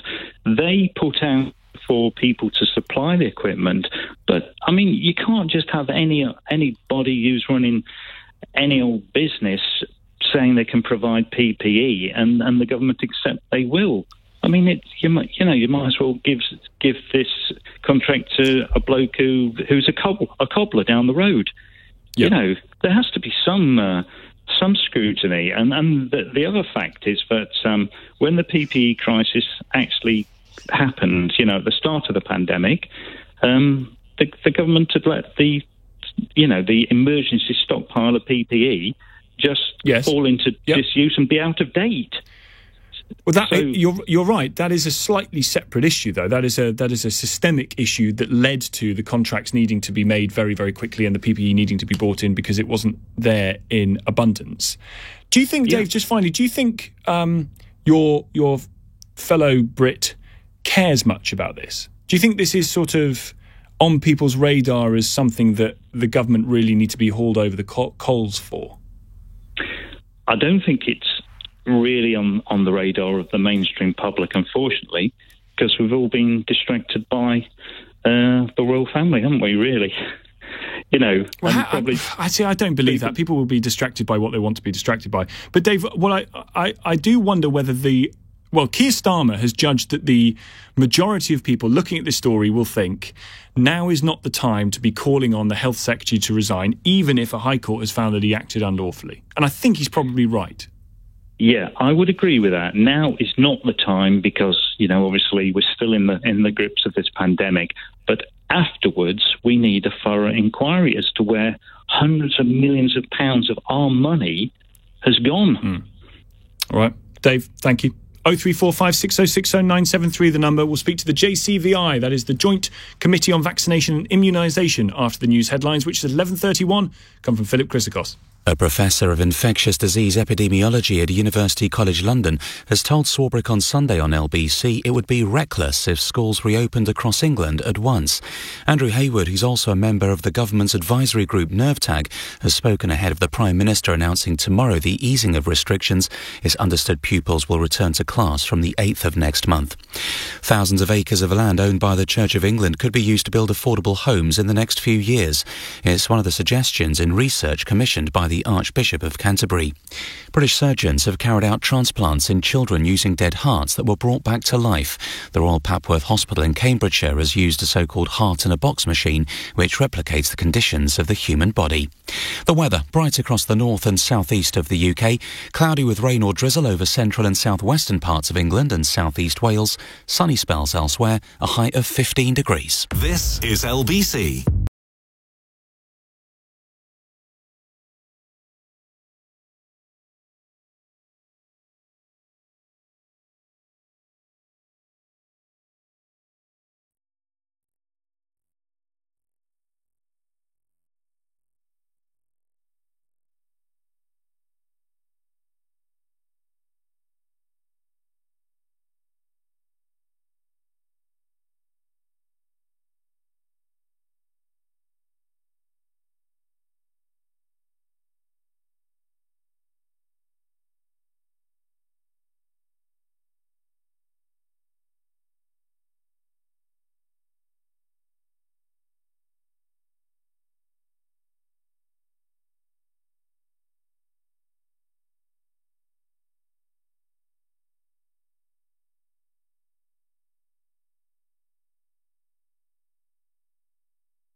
This is LBC, Swarbrick on Sunday, with Tom Swarbrick, live from Westminster. Call 0345 6060 973. Tweet at LBC. Text 84850.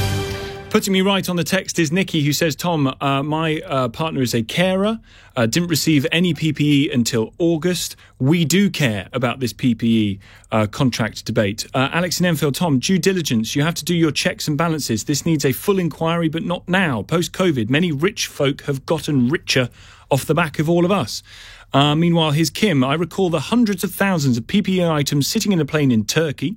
Meanwhile, British companies were ringing LBC saying they had contacted government and were able to supply the PPE easily, and they had no response. I think this needs a very thorough investigation. We are just at the tip of an iceberg, says Kim. We'll come back to that in a few moments' time. 0345 6060 973 is the number. Sir Keir Starmer judging that the public judges Matt Hancock to be worth keeping in his post right now, because dealing with the pandemic is more important than holding him to account over the unlawful ruling at the High Court. I'll come back to your thoughts in just a moment. Let's turn to the vaccine rollout, which is going exceptionally well. And as you know, on the front page of the papers this morning, every adult in the UK is promised a jab by the end of July. Let's speak to Professor Adam Finn, Professor of Paediatrics at University of Bristol, a member of the Joint Committee on Vaccination and Immunisation. Thank you very much indeed for coming on the programme this morning, Professor. First of all, thank you very much for what you and your colleagues are doing. I mean, again, this is such a massive, I think it's such a massive source of pride for a lot of people to see how well this country is doing when it comes to this programme of rollout. Is it a reasonable plan to think that all adults could be offered a jab by the end of July? Well, first, just to preface my comments by saying I'm not directly involved in running the programme, although JCVI, of course, is providing the policy advice that guides it. But from my observations, things are going better than anybody had hoped or expected. And on that basis, it seems reasonable to bring the dates forward. Of course, you need the vaccine supply to be maintained. You need the operational programme, which does seem to have been set up, as you said, really effectively. And then finally, of course, you need people to come forward and receive the vaccine. But they are doing that in very large numbers. So, yeah, I'm feeling quite optimistic about it. Although there seems to be obvious differences in areas that are doing better than others. I mean, for example, there's a suggestion by the Sunday Telegraph that some areas will have vaccinated all their over 50s by March the 8th. These are Gloucestershire, Devon, Bristol, Cornwall, Suffolk, Staffordshire, Leicester, Warwickshire and West Yorkshire may well have vaccinated all of their over 50s by that date. Do you think at that point we might see certain little local areas bring down restrictions more quickly than the rest of the country? No, that's a really good question. I think from the JCVI point of view, all the way through phase one, it's not just that one dose of vaccine is equally important. It really depends a lot on who you give it to. And so there has been a real need to try and target those doses as effectively as possible and avoid giving them away, if you like, too soon to people who are less high up the pyramid of risk. So there is a need to try and keep things reasonably even across the country. But having said that, we also do now increasingly, as time goes by, need to accelerate this forward as fast as it can go. So I think there's going to be a balancing act between the targeting approach versus the acceleration and getting it done approach. Yeah. And we'll see that folding out now over the next weeks. The politics is divided, it would seem, certainly on between Labour and Conservative benches, on the vaccinating of teachers during the February half-term. Is the JCVI speaking as one on its decision not to put teachers higher up that vaccination group to get them done in the February half-term? I can tell you that JCV is speaking as one, but I can't tell you that they're speaking as one on that particular topic because there's no announcement being made about the strategy that will be taken in phase two so far. Phase one remains in place, and the phase two advice is currently being formulated and communicated to government, and it'll be from government that you hear what JCVI is advising, assuming they take that advice and move forward with it, probably in the next week or so. And what's your own view, Professor? I realise you want to speak personally. What is your own view about teachers being put into the mix higher up to get them done before schools reopen in full? Well, I'm not, I'm afraid, prepared to give you my own view, because that will inevitably be interpreted as somehow representing what JCVI thinks. And so I'm going to stay away from that, I'm afraid. This isn't your first rodeo, Professor. Understood. Let me ask you then about take-up. There's a story in the Mail on Sunday. Up to 47% of at-risk ethnic minorities in UK's second city, that is Birmingham, have not yet had the vaccine. This is evidence from Birmingham City Council that reveals the scale of the problem as widespread hesitancy threatens to derail attempts to ease lockdown restrictions, according to the paper. Have you seen that? Well, I think what we're seeing probably, or at least we're about to see, is that those who are cautious or concerned about this vaccine will increasingly see the evidence that the programme is going well, that we're not seeing side effects and safety concerns from the very, very, very large numbers of people who've received these vaccines now. And indeed, I think within the month, possibly within the week, we're going to start seeing publicly available information about the real-world effectiveness of the vaccine. And I think all of that information is going to lead to many people who've been holding back and feeling uncertain about the vaccine coming forward and realising that the best bet is to go forward and get vaccinated. So I'm optimistic about that. So there's a data dump is coming that is going to reassure people about the efficacy of the vaccine. What kind of? I mean, one of your colleagues came on, was kind enough to come on a few weeks ago, suggesting that conferred 70%, had 70% effectiveness is the early data that you're seeing. Is that still the case? So there are a whole bunch of studies being done looking both at the sort of test positive in symptomatic tests, but also hospitalisation. And what I can say at this point is that they are all pointing in the right direction. And the level of confidence that we get goes up with the number of cases that we see. The actual numbers, the precise numbers of effectiveness, A, they're not certain yet, B, they're not public yet, and C, they actually all need to be put in context in terms of what you're actually measuring. But I can provide you with really quite categorical reassurance that we're really pleased with what we're seeing so far. That the numbers going into hospital having taken the vaccine are way down. Are they dropping incredibly quickly, quicker than you'd hoped? Yeah, the trouble with just counting numbers is that the numbers of people coming into hospital going down is probably largely as a result of the lockdown at the present time. Yeah. It's not really, the impact of the vaccination programme is I think, coming through, but it's only just starting. So what's driving down viral circulation right now is the lockdown. So the way we have to measure this is actually a little bit more subtle than just looking at numbers of cases. We have to make comparisons between people who've come in and have COVID and people who come into hospital and don't have COVID, and see what their immunisation rates are. And finally, what's the data looking like on transmission? Well, so far, in fact, the best data we've got are from Israel at the moment, which does seem to suggest that people are, the vaccine is not just preventing symptomatic disease, but reducing viral circulation.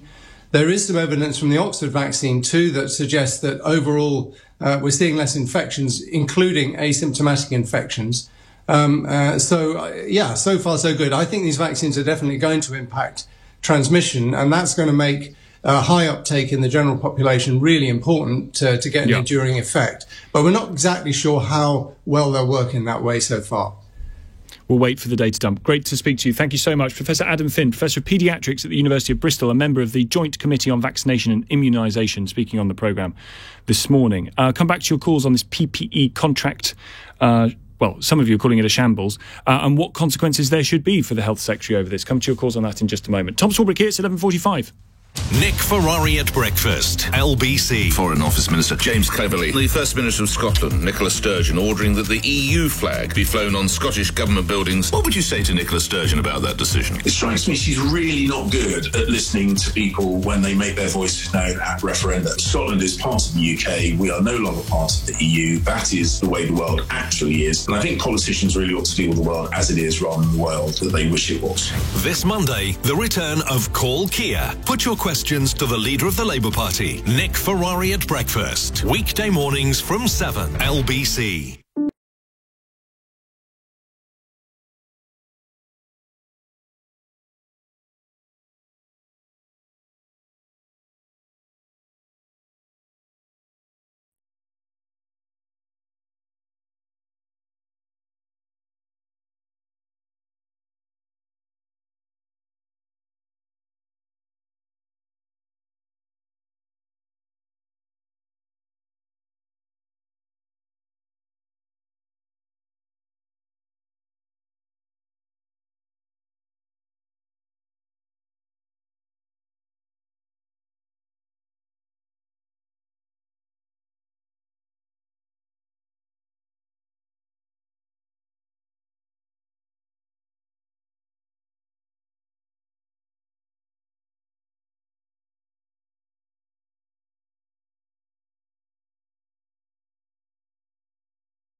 Swarbrick on Sunday with Tom Swarbrick on LBC. Call 0345 6060 973. Exclusive story being reported in the last few moments by our very own Ben Kentish when it comes to Tony Blair and his involvement in lobbying ministers. We'll bring you that in just a tick. Let's get Dave on, who's a new caller in the Wirral this morning. Hi there, Dave. Good morning, Tom. How are you? Hello. Yeah, good, sir. Your thoughts on this Matt Hancock PPE stuff? Hi, I do. Yes. Listen, it's the first time I've called the show, but I felt like I had to do it this time. Previously, I wasn't a very political person, but I came back. I came back from abroad just as this pandemic kind of started, and I'm currently working in a care home at the moment. And I've got to say, from my point of view, and those of the families, the residents' families, we just don't feel like the government are doing a great job at all. And personally, I'm sick of there being no repercussions for their actions. So I would like to see Matt Hancock resign, because it's just the latest in a long line of failures as far as I can see. And he'd be resigning over what exactly? The fact that the law was breached around transparency of those contracts, that would be that he should go now because of that? I do feel like it could be the straw that breaks the camel's back, quite honestly. But I suppose the whole thing for me is that, from what I'm seeing from the outside in, and don't get me wrong, I probably wouldn't vote for Labour at the moment either, because I feel like they're quite weak on their stance. But I just feel like there's not any accountability. It's very difficult, isn't it? They're accountable, obviously, to Parliament, fundamentally to the public. And that is why Caroline Lucas was calling earlier for Matt Hancock to come to the House of Commons and answer questions about this. With an 80-seat majority and with the backdrop of an unprecedented global crisis, once in 100 years type event, I wonder if actually quite a lot of people are willing to cut them more slack than clearly you are, Dave. I was at the beginning, like I say, I wasn't political, but it got to when we got past the Dominic Cummings saga and nothing happened there. I just thought, what is going on? If that had happened at any other time, people had been gone. But the thing that annoys me really is that people like the Good Law Project or Marcus Rashford have to go out of their way to chase something down, which in normal times would have been sorted immediately. And I feel like... Yes, and it's not... You're right.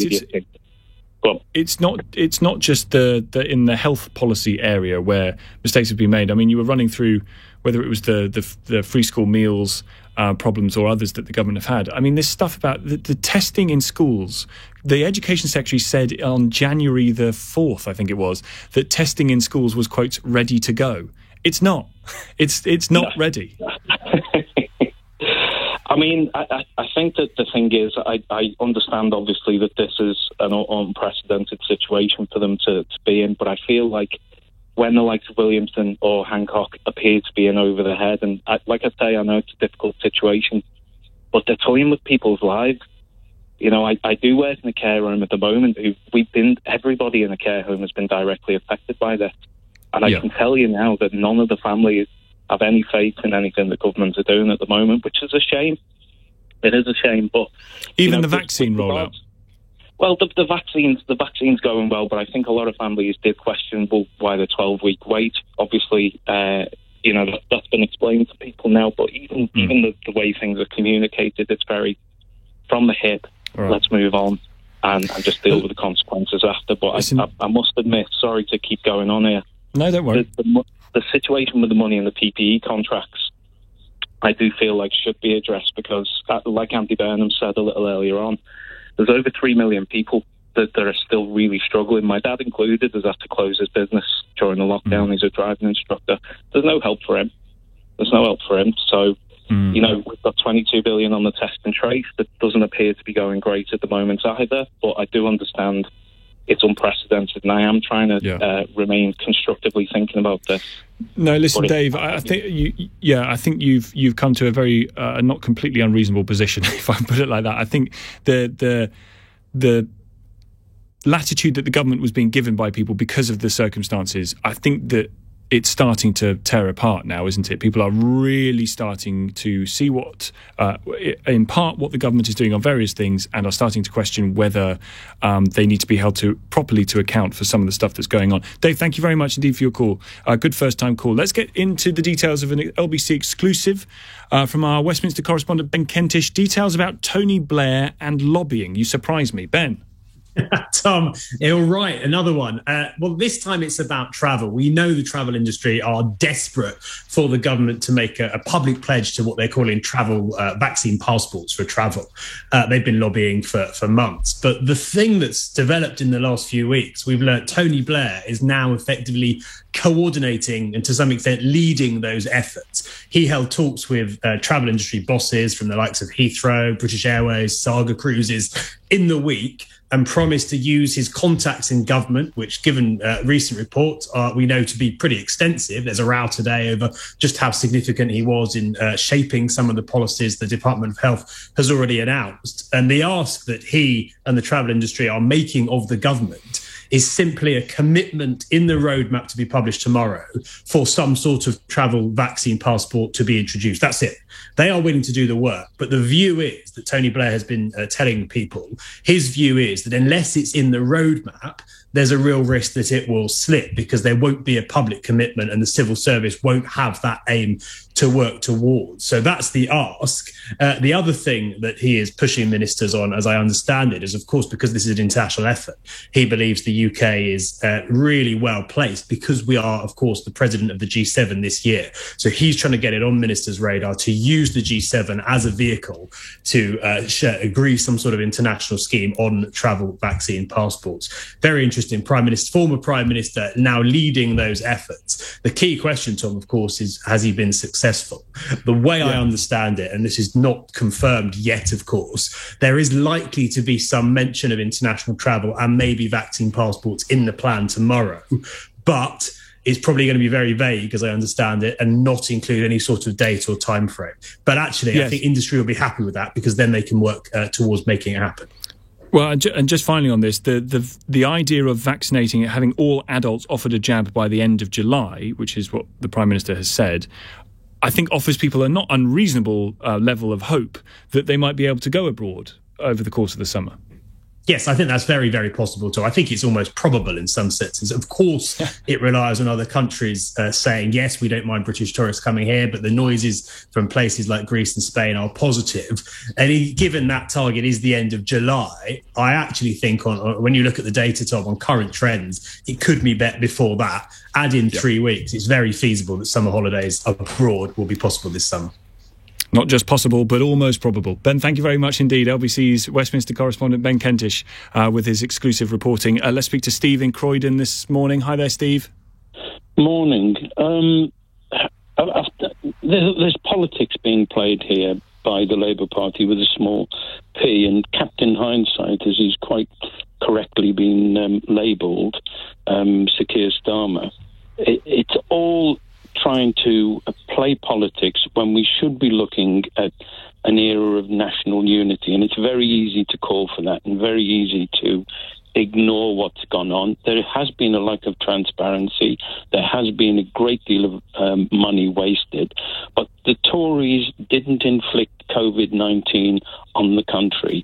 And that overused word unprecedented still stands. They are fighting their way through something that has brought other countries to their knees as well. So why are we calling now, while the house is burning down, for us to leave the house to burn and then stand around discussing why it happened in the first place?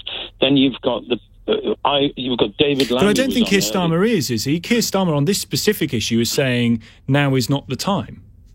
He's the only one, and that's just one occasion. Although, to be fair, Jonathan Ashworth, he does occasionally bite the bullet and say the government's doing a reasonable job. But then you've got, David Lammy, who's just political Velcro and latches onto anything, saying that this government is a disgrace, it's not doing a good job. But, we should. But some people, Steve, absolutely agree with him. Some people absolutely agree that the government has made mistake after mistake after mistake and may well be about to do so tomorrow when they say that all schools can reopen. But they will. They probably will make a mistake.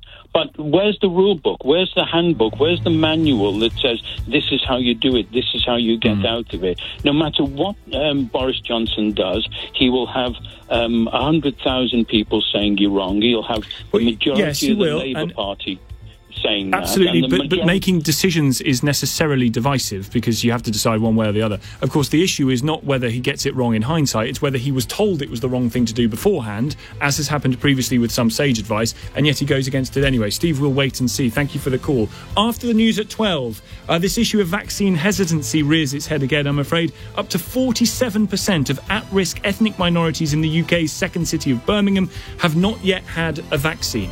Why do you think this is happening, and what more do you need to hear to know that the vaccine is safe and working? On your radio, on Global Player, and Play LBC. Leading Britain's conversation. This is LBC. From Global's newsroom at 12 o'clock, Boris Johnson is finalising his so-called roadmap for easing coronavirus lockdown restrictions across England. Tomorrow, the Prime Minister will set out the details to MPs in the Commons in the afternoon, ahead of a news conference later that evening at 7 o'clock from Downing Street. We already know the government is hoping to reopen schools in England from the 8th of next month, while its understood rules on outdoor socialising could then follow.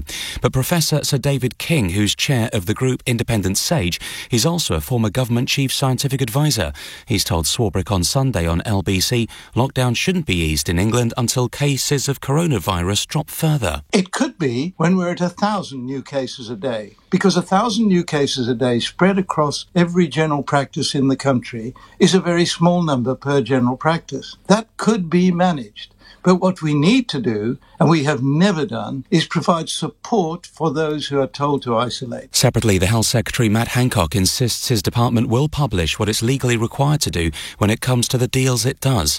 Days ago, the High Court ruled the government unlawfully failed to publish the terms of coronavirus-related contracts, including for personal protective equipment worth billions of pounds. But speaking to Swarbrick on Sunday on LBC, Shadow Justice Secretary Labour's David Lammy defended his party's refusal to call for Matt Hancock to be sacked. This is cronyism, and we would call it corruption if we were dealing with a banana republic. Why then is Sir Keir Starmer not calling on the Health Secretary to resign? Because we're in the middle of a pandemic. In other headlines this hour, the Met Office has lifted all its weather warnings across Britain for heavy rain. Yesterday's rainfall caused damage in South Wales. It led to flooding in places including Carmarthenshire and Ceredigion. The Duke of Edinburgh has spent a fifth night in hospital in central London as he continues to be monitored as a precaution. Prince Charles visited his 99-year-old father at King Edward VII in Marylebone yesterday. LBC reporter Rachel Venables has more from outside the hospital. He was in a grey Tesla and he walked inside to spend around half an hour with his father. Now, it's understood he had to make a 200-mile round trip from Highgrove in Gloucestershire for the visit, and it did, of course, send some alarm bells ringing. NHS doctors have reportedly become the first in the world to complete heart transplants in children using organs brought back to life by a groundbreaking machine. The Sunday Times newspaper says surgeons at Royal Papworth Hospital in Cambridgeshire have used a so-called heart-in-a-box machine which replicates the conditions of the human body. Well, tennis number one Novak Djokovic has won the Australian Open for the 9th time. The Serbian player beat Daniil Medvedev in straight sets in the men's singles final in Melbourne. The weather, bright across the north and southeast of the UK this afternoon. Cloudy with rain or drizzle over central and southwestern parts of England and southeast Wales. Sunny spells elsewhere, a high of 15 degrees. From Global's newsroom, I'm Philip Chrysikos.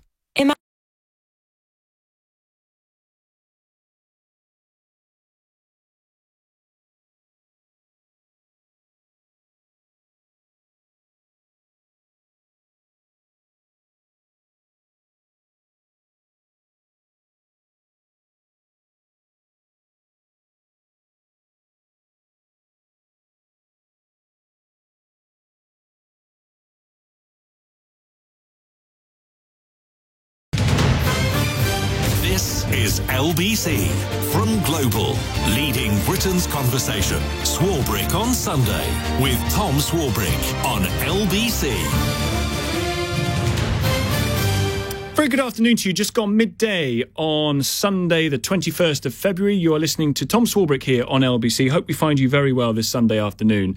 We've been talking a lot, of course, about the ways in which we get out of this lockdown nightmare that we find ourselves in. One of which, of course, is the uptake and the speedy rolling out of the vaccine, which we have seen now promised to all adults by the end of July. An astonishing achievement if it comes off. Hopefully it can be done sooner. We've told you about a variety of areas across the country that are already looking at vaccinating their over 50s, possibly by the start of March the 8th. So if that happens at that speed, we can really start to see some of the restrictions come off. But there are, of course, question marks about the vaccine itself. People have questions about how it was that it came about so quickly, about what it's going to do to my body once it's in there, about how long it lasts for, those kinds of questions. Totally reasonable. And yet it seems that the answers that are coming back aren't enough to satisfy, well, in Birmingham, up to 47% of at-risk ethnic minorities in that city have yet to have a vaccine. More than 1/3 of residents of Pakistani and Bangladeshi descent in Birmingham, most at risk of dying if they catch the virus, those over 70s and extremely vulnerable, have not yet had their first dose of the jab. This is according to a study by Birmingham City Council published in the Mail on Sunday. The figures are even worse for Birmingham's black population. 47% of black African, 41% of black Caribbean people in the top priority vaccine groups have yet to be inoculated. And in stark contrast, the paper says, just 9% of the most vulnerable who identify as white British or mixed British in the city have not received their first shot. By way of example, I'm afraid I don't know the area, but you may do. In Handsworth, an inner-city area where 60% of the population is Asian, almost 20% of the population is black, 30% of those over 70 who are extremely clinically vulnerable have not yet been inoculated. We saw an ad campaign that ran on LBC and ITV and Channel 4 other commercial broadcasters on Thursday night of a lot of people from diverse communities across Britain, stars of stage and screen, imploring you to get the vaccine, that it is safe, going against some of the propaganda and misinformation that you hear, suggesting, and I couldn't believe it when I heard that this is actually doing the rounds. This apparently is putting people off. A suggestion that the vaccine contains meat has had to be knocked back by some of these celebrities as part of this ad campaign. If you live in these communities, certainly if you live in Birmingham in these communities, in fact, if you're a resident of Handsworth, and you're part of the Asian population there or part of the black community there, why is it? Why is this the case that these figures are so low for some of these communities? Is it to do with hesitancy? Is it to do with equity of rollout, perhaps, the targeting of various groups, or the need to target various groups very directly to say, you can come here at this time to get your vaccine? What is it that's leading to these figures? 0345 6060 973. We'll speak to the Labour MP for Birmingham, Perry Barr, in just a moment. First, Lord Simon Woolley is Director of Operation Black Vote, former Commissioner for the Equality and Human Rights Commission. Very good to speak to you this morning. Good afternoon, Lord Woolley. Tom. Thank you for good afternoon. Good of you to join us. Always a pleasure. Thank you. What is it that's leading to these numbers, do you think? Yeah, well, there's multi-factors. There is mistrust of government messages. There's poison campaign that is spewing lies and myths. And so it's a cocktail, it's a recipe for disaster, because as you highlighted, the take-up is shockingly low, and these are some of the most vulnerable communities in regards to COVID. So it is a big challenge. I think that we've got to get trusted individuals, community leaders, the celebrities is a great idea. Seem to have lost the line to Lord Woolley. We'll try and get you back up, Simon. Stay with us. We'll try and get your line back up. Hold there. We'll try and make it work, and then we'll get you back on, because we were struggling to hear you there. And particularly when it comes to the need to get messages across to counteract some of the misinformation, it is very good to hear your voice on it. So we'll try and get you back up on the radio. By way of comparison, I mentioned the Handsworth, the inner city area. 60% of the population is Asian. Almost 20% of the population is black. 30% of those over 70 or who are extremely clinically vulnerable have not yet been inoculated. Meanwhile, nearby Oscott, just 4 miles away, where the population is 84% white, only 14% of those in the most vulnerable groups have not received their first jab. So that, by way of comparison, gives you some indication about the scale of the gap. Lord Woolley, I hope we've got you back up and running and can hear you again about why it is people are turning away from it, or the messages they're being confronted with. Yeah, well, the poisonous messages are probably the worst. On social media and WhatsApp, there's a plethora of lies and disinformation, and it's causing fear. It's causing fear and panic. You mentioned that people thought that there was meat in the vaccine, that it would change your DNA, that there's a big conspiracy theory. And these are causing a great deal of panic, actually, in the community. On top of that, there's a feeling that the government have not been listening to Black, Asian and minority communities over the social determinants that are causing greater deaths amongst Black communities. So there's a disjunct there. And all it means is the job of getting people safe and vaccinated is that much harder. We spoke earlier in the programme to a member of the Joint Committee of Vaccination and Immunisation who was saying that there is going to come in the next few weeks some data to show the efficacy of the vaccine, that it's safe, that it works, that it absolutely is the fastest way to getting out of this as possible. And his hope was that will go to reassure people who are hesitant at the moment that it's the best thing for them to take the vaccine. Do you think that is likely to work? Yeah, it's got to help. It's really got to help. But, also, too, you've got to remember that historically, there's been a great deal of distrust with the scientists. I mean, there's experiments in America, experiments in Africa, where actually Black bodies have been used in such a horrible negative way. So we're getting this accumulative factors that are causing this problem. But, we've got to work hard. We've got to save lives. We've got to get the message across. Look, we are more likely to catch it, not least because of the front-facing work that we do in hospitals, as porters, as cleaners, in shops. So we're overly exposed to this deadly virus. And then if we're not taking the vaccine, then only bad things can happen. Yeah. Do you think, just finally, Lord Simon, that the government, or in fact more broadly MPs, politicians, should actually stay out of trying to communicate the need to take the vaccine to certain communities because of the mistrust? No, they're elected members and they have a duty. They have a duty to tell the truth. They have a duty to convince people. They have a duty to, I guess, confront the hesitancy, those monstrous lies that are doing the rounds. But it's not just them. You've got to have faith leaders. You've got to have trusted members of the community that can impart these really important messages. And, I'll be working tomorrow, the day afterwards.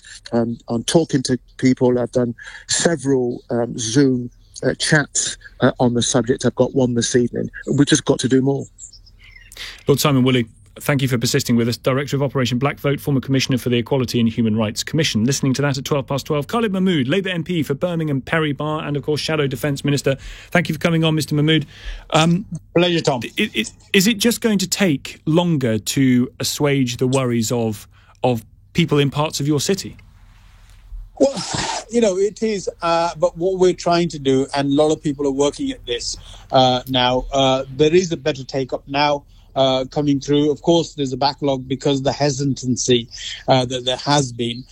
There's been a huge amount of scaremongering that's going on, i.e. predominantly in the Muslim community. That was pork products and pork used as a baseline for this. Absolute nonsense, absolute rubbish, no substance to it at all.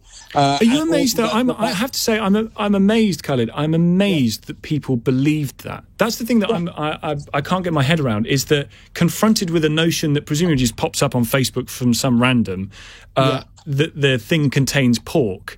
I can't imagine people saying, oh, yeah, well, it contains pork then. I've read it on Facebook, so it must be true.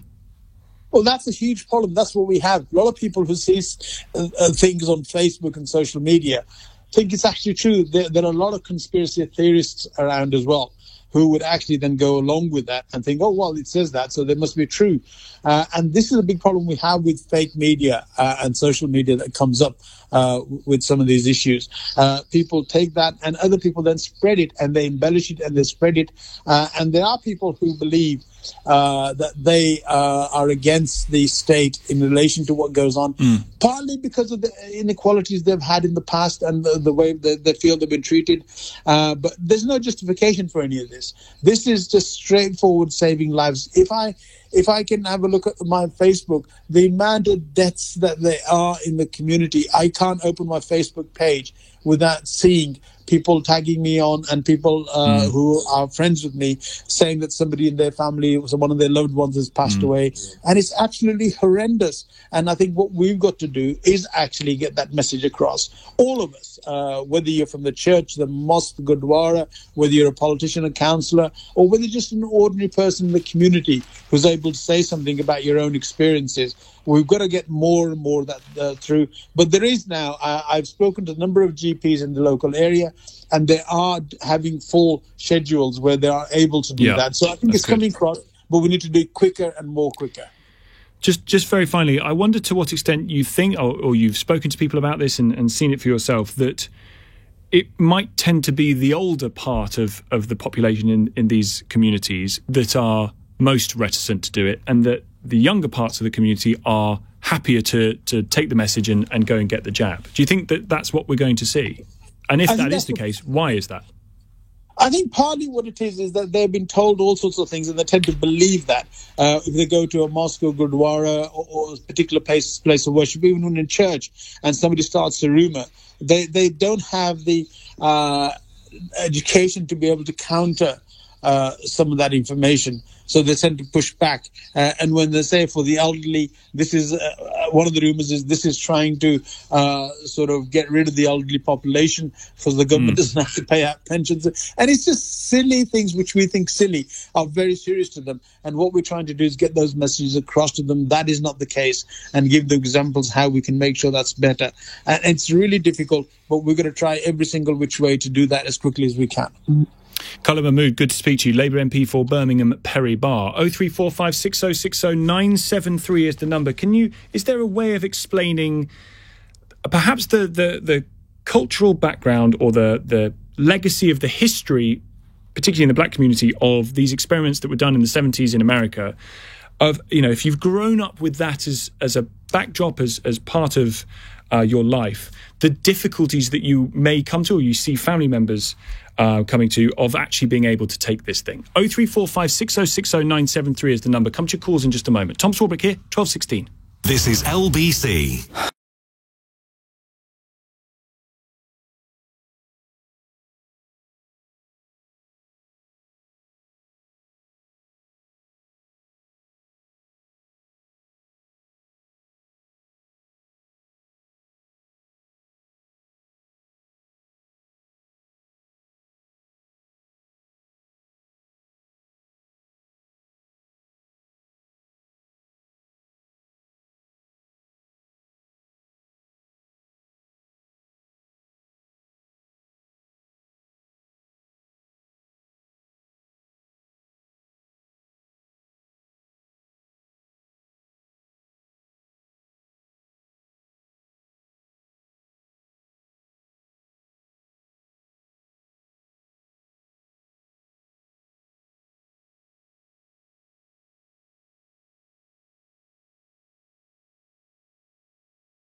Swarbrick on Sunday with Tom Swarbrick on LBC. Call 0345 6060 973. Afternoon to you. The data is from Birmingham City Council. It says up to 47% of at-risk ethnic minorities in the UK's second city of Birmingham have not yet had a vaccine. Real concern there in that part of the world, certainly, about vaccine hesitancy and what more has to be done, needs to be done to persuade people in those very at-risk groups that it's the right thing to do to take it. Let's come to your calls. Adam's in Harrow. Hi, Adam. Hi, Tom. I'm well, sir. Your thoughts on what can be done? Yeah, I mean, first of all, I'm a medical student, and I'm considered BAME, and I'm Muslim, and a lot of the people in Birmingham are going to be from both the BAME and the Muslim kind of groups. And to be honest with you, I want to take issue with that. This is actually a problem. I think a lot of the data is quite outdated. I just wanted to point you towards a report that recently came out from an organisation called Muslim Consensus. So they've done a very recent report that got published, and they found that 7 out of 10 Muslims are actually willing or have already taken the vaccine. And that flies completely against all the sort of information that's out there. And I think a lot of the data that's been thrown around from, for example, the SAGE report, they actually looked at a tiny proportion of the Pakistani and Bangladeshi population. 2% of it was based on them and 87% was on the white community. So I think actually, essentially what I'm trying to say is that you're right that vaccine hesitancy maybe in the past has been a big issue, and a lot of effort has been done over the years to try and change that. And actually, I think it's time we sort of update that and start to look at how things are right now.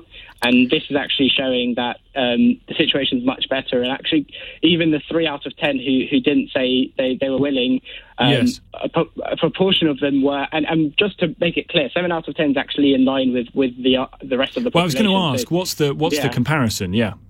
Yeah, so it's actually in line with the rest of the population. So that's already a good start to show that there's no disparity. But when you actually look into the 3 out of 10 and you find what reasons, so the report's actually gone into the reasons for it. And first of all, the number one thing that came out, 66%, so 2 out of 3 of those 3 out of 10 Muslims who were reluctant, 66% were worried about the side effects.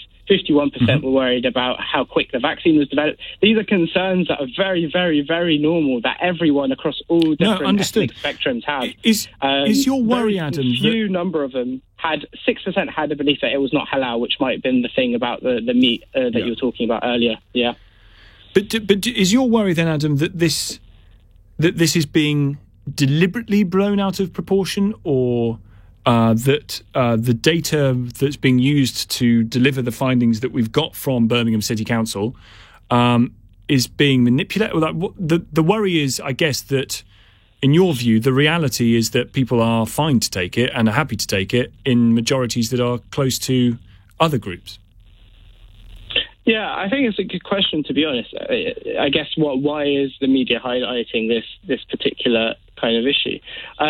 To be honest, I think the first thing to point out is that this is very much focused on Muslims. So obviously they're going to be a significant part of the ethnic groups that you're talking about today. I have to say, Adam, I'm not sure that I'm not, personally speaking, presenting the programmes that I present on here, I'm not sure that it's all about Muslim populations. I mean, the figures here exactly. are for Pakistani, Bangladeshi, Afro-Caribbean, mixed race. I mean, all kinds of people from different backgrounds with different religions. Yeah, I mean, I completely agree. And Pakistani and Bangladeshi, their majority, they're going to be very much overlapping with the Muslim population. Yes. But yeah, you're right. The concern might be, and I can only speak with this report, and this report is very specific about it being about Muslims. So you might be absolutely right that there might still be concerns for the Afro-Caribbean community. And to be honest, with their history, it's very, very reasonable to think that they might still have the problem of the hesitancy might still exist in that sort of community. So I don't want to sort of generalize my sort of conclusion across all ethnicities. I think that would be very rash and very naive. But the danger, the reason why I asked the question is that there is a danger that some people who would seek to do this anyway, but will use these reports to make the point, will say, well, look, you've got groups of people here who are not doing what is required of them in order to make people safe, and they come from these groups. Whereas you look at a different set of figures for, say, British white people, and the numbers are much greater. They're the ones taking the responsibility to get vaccinated. And if you use it in that way, you can see how this becomes quite dangerous. Sorry, so how are you basically saying what the data is not saying what I'm saying? Is that what you're trying to say? I'm suggesting that if you wanted to use this as a cause for division, if you wanted to use this as race baiters will do, a source of racial tension, to say you have this group of people, specifically these groups of people who don't seem to want to take the vaccine, and yet you compare it directly to a population where there is 84% white people and their figures on vaccine hesitancy are much lower. You've got a recipe there for some really seriously quite nasty rhetoric and conclusions.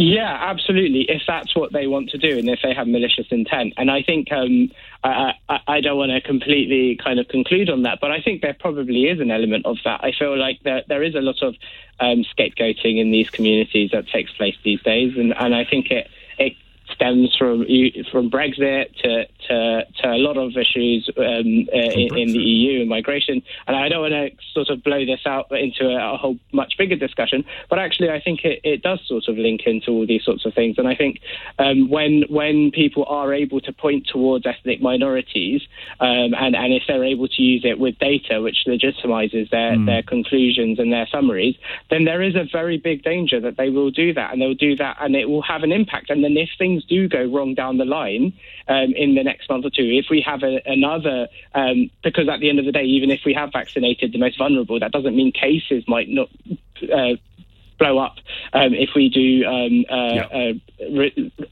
ease these restrictions, that people will point towards ethnic minority groups and say, well, you're the ones doing it, and if death rates go up, they'll be like, it's your communities that are doing that, and we are all suffering because of that. And there is a really bad sentiment about that. We don't want it to get to that. No, I agree. That's why, Adam, thank you so much, by the way. That's why terms like BAME. I had a call to my programme on Thursday night from a lady who said, please, can we stop using the term BAME? She was a black woman. She said, this term is meaningless, it's so catch-all. And when we talk about vaccine hesitancy within BAME communities, it's such a broad sweep of the population as to be almost meaningless. If you want to say people who tend to be over 70 from Bangladeshi background, who might be first generation, second, whatever, those people, that's the area where we have greatest concern because of this, and this. Not that there's BAME and there's white and then that's it. It's completely bizarre. Ashling's in Bromley. Aisling. I just said I'd call in case I could contribute anything, because we spoke before on vaccine hesitancy, but I got my first jab yesterday. Congratulations. So thank you, yeah. And I just wanted to say, obviously, I had my reservations, but not based on anything, just in terms of how you'd be reserved around any vaccine. But it was extremely... Yes, I think if I remember this rightly, Aisling, you were worried. Were you worried about pregnancy and the possibilities of side effects that way? No, definitely not me. Got that one right. It's okay, don't worry. It was just, I think I was just speaking to people that might be a bit concerned around for any variety of reasons, and trying to have compassion for that. But I just said in case it contributed anything. It was so well run, and the staff doing it and the volunteers, just amazing. And I didn't even feel it. Now, I have had a response in the night, but it's just flu-like, and it's extremely like responses that I've had to any other vaccines, which is actually really reassuring, given people talk about how quickly it was developed. But it really has felt like any other vaccine. Even back when I was 12 and I got the MMR, I remember a bit flu-like for a day, and my friend said to me through text, she was like, oh, that's the antibodies working in your body. And it really has just kind of, reminded me of what a miracle science is. And I know that a lot of this discussion is about people from ethnic minorities and their hesitancy. But I think, like your previous caller said, that can be for any manner of reasons as well. And different things in terms of trying to encourage people are going to appeal to different people. It's a tricky one. It is a tricky one. But I think even... I think I do. Sorry to cut across you, but I do... I do wonder whether this data release that is coming in the next few weeks from the Joint Centre for Vaccination and Immunisation is going to help in saying, well, this thing is like 96% effective. It's like off the charts effective. It's stopping transmission. We've got tons of it. We're swimming in it. We can get it out really quickly. That is going to incentivise people to go and get it. And I actually think, I wonder to what extent we might see in this country what they've been worrying about in Israel, which is lower uptake among those under the age of 30, to the point where Israel has brought in domestic vaccine passports so that if you're under 30 and you haven't been vaccinated, you can't go to a pub. Yeah, exactly. I think that probably could help. I mean, it's hard to know because a lot of the data that's being published is around the certain communities that are hesitant in the UK as opposed to age groups. But you're right, that could be something that could contribute either way. But yeah, I mean, even when the lovely doctor who was doing it, I didn't ask any questions, but just outwardly said there's no animal products and, this is your choice. And it was just very, I really love my GP practice anyway, but I didn't know this particular doctor, obviously, because a lot of them are volunteers. But yeah, it was very reassuring. I don't know if something like a dummy run for some people might help, just to go in and see. Oh, that's a nice idea. Yes, you do a practice run. Actually, I like that. Thank you very much indeed for your call and congrats on getting vaccinated. My wife was vaccinated in the week, and she said exactly the same thing. That everyone was incredibly kind. Everyone was very well organised, and I mean. It is akin to a miracle, this. I mean, it's the closest thing. It is miraculous that on the 19th of November, we had no vaccines at all. And yet, within a year, it looks likely that all adults in this country will have been offered one. Certainly, the hope is by the end of July, but it could well be sooner. It is absolutely astonishing. To that end, one wonders what the effects of being able to vaccinate so many people might be. And one of the suggestions in the papers this morning was that the UK might offer or might be asked to host the Euros. We'll speak to a former executive director at the Football Association about that prospect, that tantalising prospect, after the news headlines. 12:31, let's get the headlines. Tim Humphrey. Boris Johnson is finalising his roadmap for easing coronavirus lockdown restrictions in England. The Prime Minister will set out the plan to MPs in the Commons tomorrow afternoon ahead of a news briefing from Downing Street at 7 p.m. The government says it has the supplies to meet a new vaccination target. Ministers want to offer all adults in the UK a jab by the end of July. Originally, it had been September. Labour MP and LBC presenter David Lammy has told Swarbrick on Sunday it's not the time to call for the Health Secretary's resignation for failing to publish details of billions of pounds worth of coronavirus-related contracts. Mr Lammy says Matt Hancock's actions were similar to those of a banana republic, but the middle of a pandemic is not the time for change. The weather mostly bright in the southeast and the north, cloud with rain and drizzle in the west, sunshine and showers for the northwest, and a high of 12. This is LBC.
This is LBC Swarbrick on Sunday with Tom Swarbrick, live from Westminster. Call 0345 6060 973. Tweet at LBC. Text 84850. 12:36 at the time. Come to your calls on this vaccine hesitancy issue in just a mo.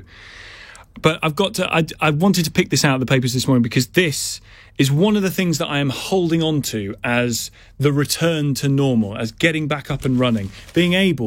Just the thought of being able to watch live football with a crowd in a stadium in this country, in the sunshine, with a beer, possibly with other people around us too. That is when this whole thing ends. That is when we're back up and running and we can call it normal again. To that end, there are reports this morning that Britain is offering to host the entire European Football Championships this year after ministers drew up plans to let fans back into football stadiums and outdoor music festivals by the end of May. The paper reports that Oliver Dowden, the Culture Secretary, has signalled to UEFA that progress on vaccinations means the UK will have crowds back in stadiums before most of Europe. Wembley is set to host the semi-finals and then the final on July the 11th. It was meant to be a sort of cross-Europe, pan-European exercise, these European Championships. But, of course, what sounded like a bad idea to start with, to be honest with you, is, of course, a very bad idea if there's a pandemic around. The proposal has been made possible by Boris Johnson's roadmap to recovery, which the Prime Minister will, of course, publish tomorrow. Let's speak to David Davis, former Executive Director at the Football Association, helped organise Euro 96, which was, of course, the last time a major tournament was held in this country. We remember it well. David, thank you for joining the programme this afternoon. What say you to this idea? Well, I would love it to be true in one sense for the reasons that you've rather brilliantly outlined. But European Championships, this year, if assuming they go ahead, and I think they will be very different from usual. The Euros is second to the World Cup. They're normally fantastic, as you've said again, high profile, high emotion, packed stadia events.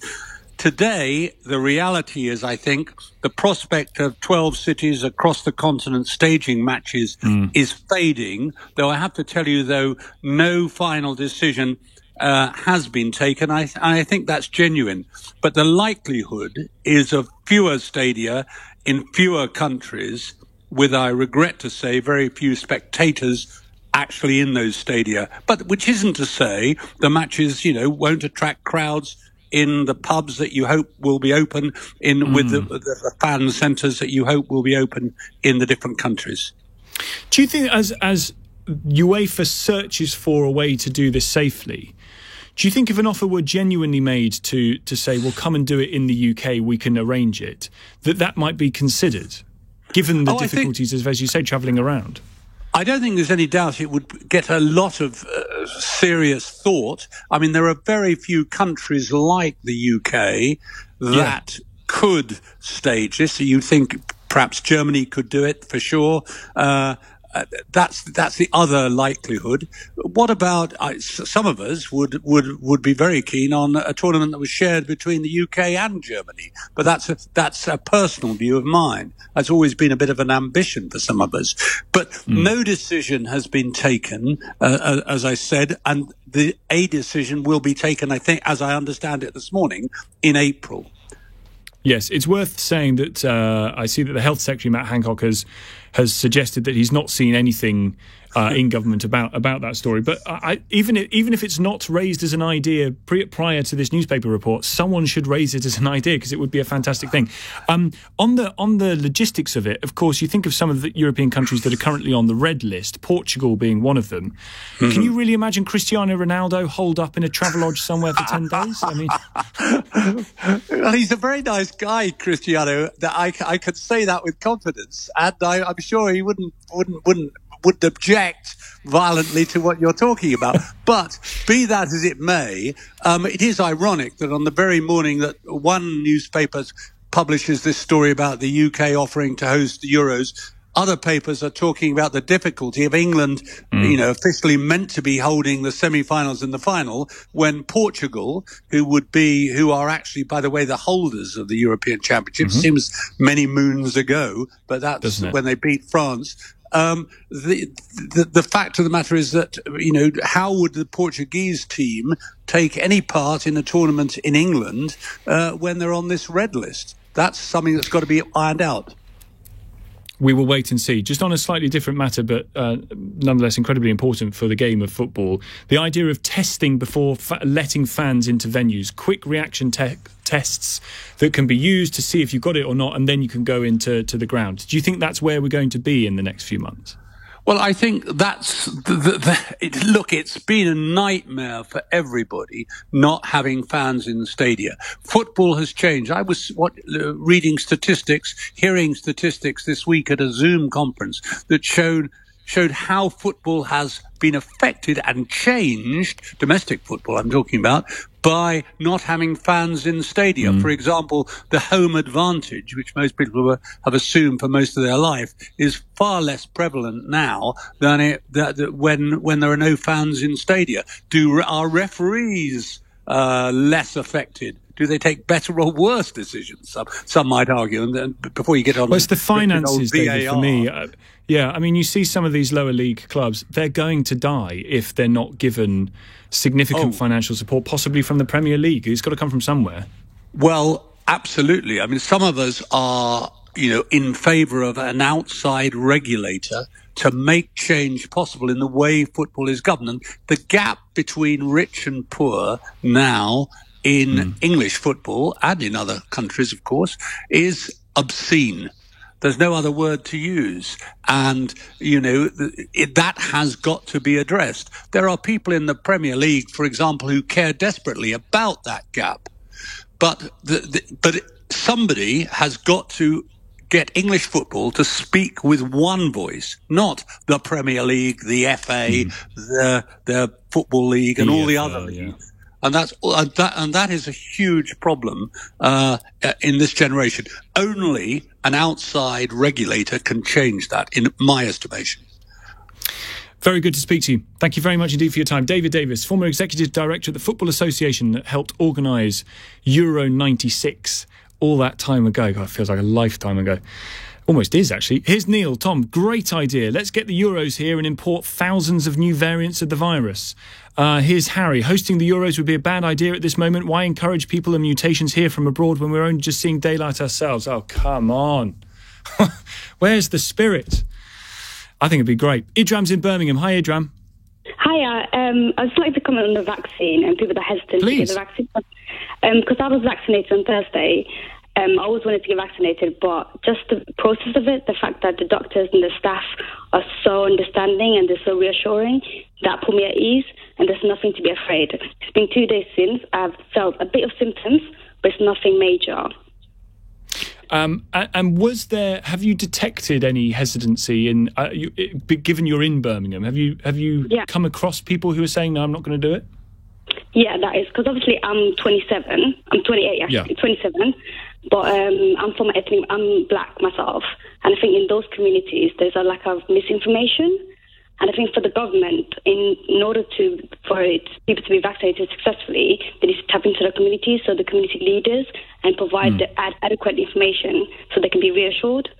But I don't think it's just ethnic minority. I think as well, also with young people, they're quite hesitant. Do you think? In my opinion, yeah. A lot of my friends won't get vaccinated. Why is that? Is that because people say, well, I've been told that it doesn't affect me really, so what's the point? No, I think they're more socialist, and they think that the government can insert a chip almost like their DNA or trace them, which is ludicrous. But I think people just need to realise that this obviously infection is going to kill us, and if we don't react, Do you know what? I've got to tell you, Jack, I'm at the stage now of so fatigued by lockdown and everything that's gone on and just desperate to try and get back to normal, that if you still believe that they're going to put a chip in you because it's the Bill Gates jab, then there's nothing we can do for you. There's no help. You're just an idiot. There's nothing more. But I think the more we provide information, the more we can negate the misinformation. And I think as someone who's been studying political science subjects, I do understand where the fear is coming from, but at the same time, I don't think they realise the importance of it. Well, look, I get the need to target genuine and destabilising misinformation. That is really important. But if you still, after all of this, end up believing that they're going to put a chip in you, there's nothing that can be done for you. You're gone. Hey, Adrian, congratulations on getting vaccinated. It's really good to hear. Thank you very much indeed for your call. 0345 6060 973. You're still not liking the Euros idea. Here's Steve. Tom, we could allow visitors to the Euros with a vaccine passport. No passport, no entry. I think why bother allowing people? You don't need to allow people in. You get people in from this country to go and watch the games. If it's too difficult to allow so many people from other parts of the world to come in and watch them, we just say, listen, really sorry, it's difficult, but we've got the tournament on. If you're local and you like to go to the game, you need to test negative and you need to provide a part, whatever, you can come and watch it. I think it'd be belting. 0345 6060 973 1246. Coming up at 1 on LBC, Maajid Nawaz. Boris Johnson is preparing to announce his roadmap out of England's lockdown tomorrow.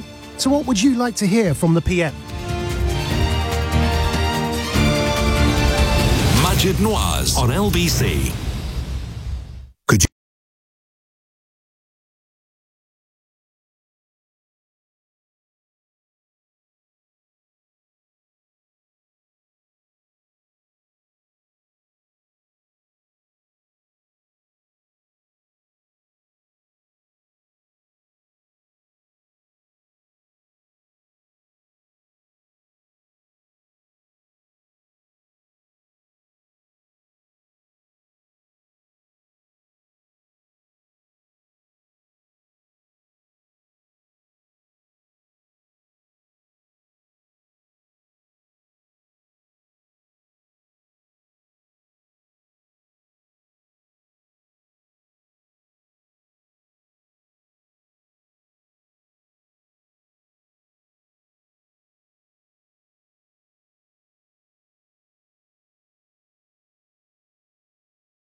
Swarbrick on Sunday with Tom Swarbrick, live from Westminster on LBC.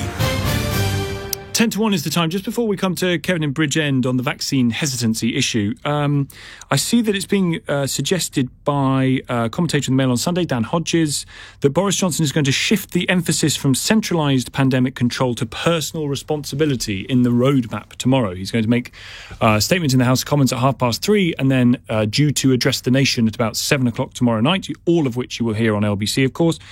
And that bit to me is the important bit about the government telling people that at some stage the restrictions can exist for you if you like. If you want to stay distanced from people, if you want to wear a mask on the tube or in the shop or in the pub, wherever it is, if you want to do those things to make yourself feel safer and be safer, then absolutely go ahead with it. Be my guest, enjoy it. But the idea that you would criminalise that behaviour, that's got to come off as soon as possible. And but I think certainly by the point at which over 50s are all jabbed up, then you make it a choice. Then you let people decide, because any more of these restrictions put in law, any days that they last where they are no longer necessary in law, it would be nothing short of disgraceful, to be honest. William's in Winchmore Hill. Hiya, William. Hello, hi. I just want to say a couple of things, actually. First of all, not that it's particularly relevant, but I'm lucky enough that a week or two ago, even though I'm only 54 and healthy, for some reason I seem to be on the list that I had the jab. So, and when I got offered it, I just grabbed it straight away because it just seems logical to me. Do it. But the thing is, the second thing, and this is the thing, is that when I was young, my dad had a pal called Ben, and his son caught himself in the garden once and got cut himself. And it got infected, and he had to go to the hospital because it was getting worse and worse. And so they said to him, we want to give him a tetanus jab.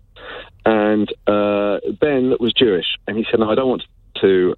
He's a lovely guy. He said, no, I don't want it to have it because it's got gelatin in it, and that's what some of these religious groups are worried about. It's not the actual. When they say pork, they actually mean gelatin. Yeah, sure. And he said, no, I don't want him to have it. It'll be fine. He'll be okay. Just, give him some antibiotics or whatever he needs, or pad it up or whatever. Anyway, unfortunately, his son died a very, very painful death from tetanus. Oh, God. Yeah. Most excruciating, terrible death from tetanus. And about 6 months later, Ben committed suicide because of it. Oh, no. Now, it was a very sad story, and I'm really just saying it, really. I know it's a bit of a not a very nice story to say on a Sunday morning, but it's a very salient story in this respect, because even though people have got religious beliefs, cultural beliefs, cultural, stereotypical beliefs, all the rest of it. I just think it's so important for everybody, and I'm not trying to be didactic about it, but everybody just to take a moment and think what's right for myself, what's right for my family, and what's right for my community. And that's, you can't really, what happened to poor old Ben exemplifies that more than in most cases, I think. That's absolutely horrific. But that sums it up, because if you had a situation where you refused to take it and your grandmother then got COVID, it would be a very sad. How would you live with yourself? And I know it's very easy. But those people, William, who say I'm not going to take it, will say, well, if Granny's vaccinated, then what's the risk to her if I haven't been? I agree, but I just feel, and I'm pretty petrified, and I'm making me sound like a bit of a wuss there, but I don't like needles. So for me to go and have an injection, and I didn't enjoy it. There's nothing about it. But I'll be honest with you, I didn't even feel it. I actually just didn't even feel it. I made a joke and I said, look, is that it? I want more than that. And I just think that people have got to think about it. Trust me, I've been there. I've had the injection. It's nothing. Everybody should crack on. It's no big deal. I'm really pleased you rang up, William, even if to tell an absolutely horrific, tragic story about. It's a sad story, but it does exemplify that if you don't. We're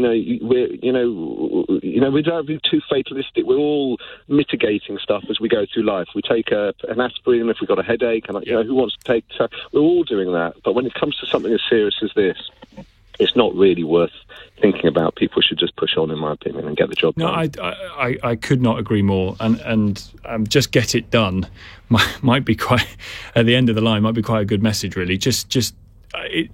all the data that is going to come out, William, thank you, by the way, the data that is going to come out over the course of the next few weeks, it sounds like, from the JCVI professor we were speaking to earlier, it sounds like it's going to be overwhelmingly positive that the vaccine stops the vast majority of hospitalisation, the vast overwhelming majority of deaths. If you look at the stuff coming out of Israel, it absolutely confirms that.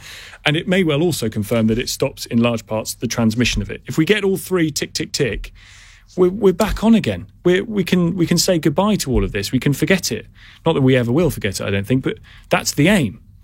Kevin is in Bridgend. Hi there, Kevin. Hi. I'll make some quick points, if I may. I'm getting my vaccine tomorrow. I trust science. I trust the medical profession, so no doubts whatsoever. Straightforward. Football. Why do you think though that people end up saying? I referenced the case that people make, which is, if everybody else gets it, if loads of people get it, I don't need to get it. I don't need to bother because what's the risk? The only risk is me catching it. And to be honest, talk shows hype it up as well, because whenever you have a discussion, you are going to get the 2 points of view, but one point of view is based in science and technology and such, and the other one's just based in vague doubts. So it's not a balanced argument in the sense one's a fact and one's not, in my humble opinion. But the point I wanted to get over was about Matt Hancock. Because what I'd like to ask anybody who's a shareholder today, if the board of a large company allocated contracts to friends, supporters of the board, the shareholders would quite correctly vote them out in the AGM, right? This would even apply to companies like AstraZeneca. So why is it that we don't hold our government up to exactly the same high standards that we expect about people running major companies? And remind me, is it, Kevin, is it illegal or morally unjustifiable to tender a contract out to someone that you also happen to know and is a friend for services that they're providing? Well, no, absolutely not. But if you're 10 times more likely to get the contract because you happen to know someone in the cabinet, now even if it's been done totally above board, it was kept hidden for a start, which makes it suspicious enough. And I just think, the £22 billion on track and trace software is eye-watering. Well, yeah, it is. I mean, it's a sum of money that you could never have imagined being spent in this way at all. But then I also think the figure, people need to treat the figure carefully, because 22 billion is not for the app or actually even for totally the test and trace. A lot of it has been spent on the ramping up of the testing, which seems to have gone pretty well. But Tom, if I may interject, I worked in software projects for many, many years.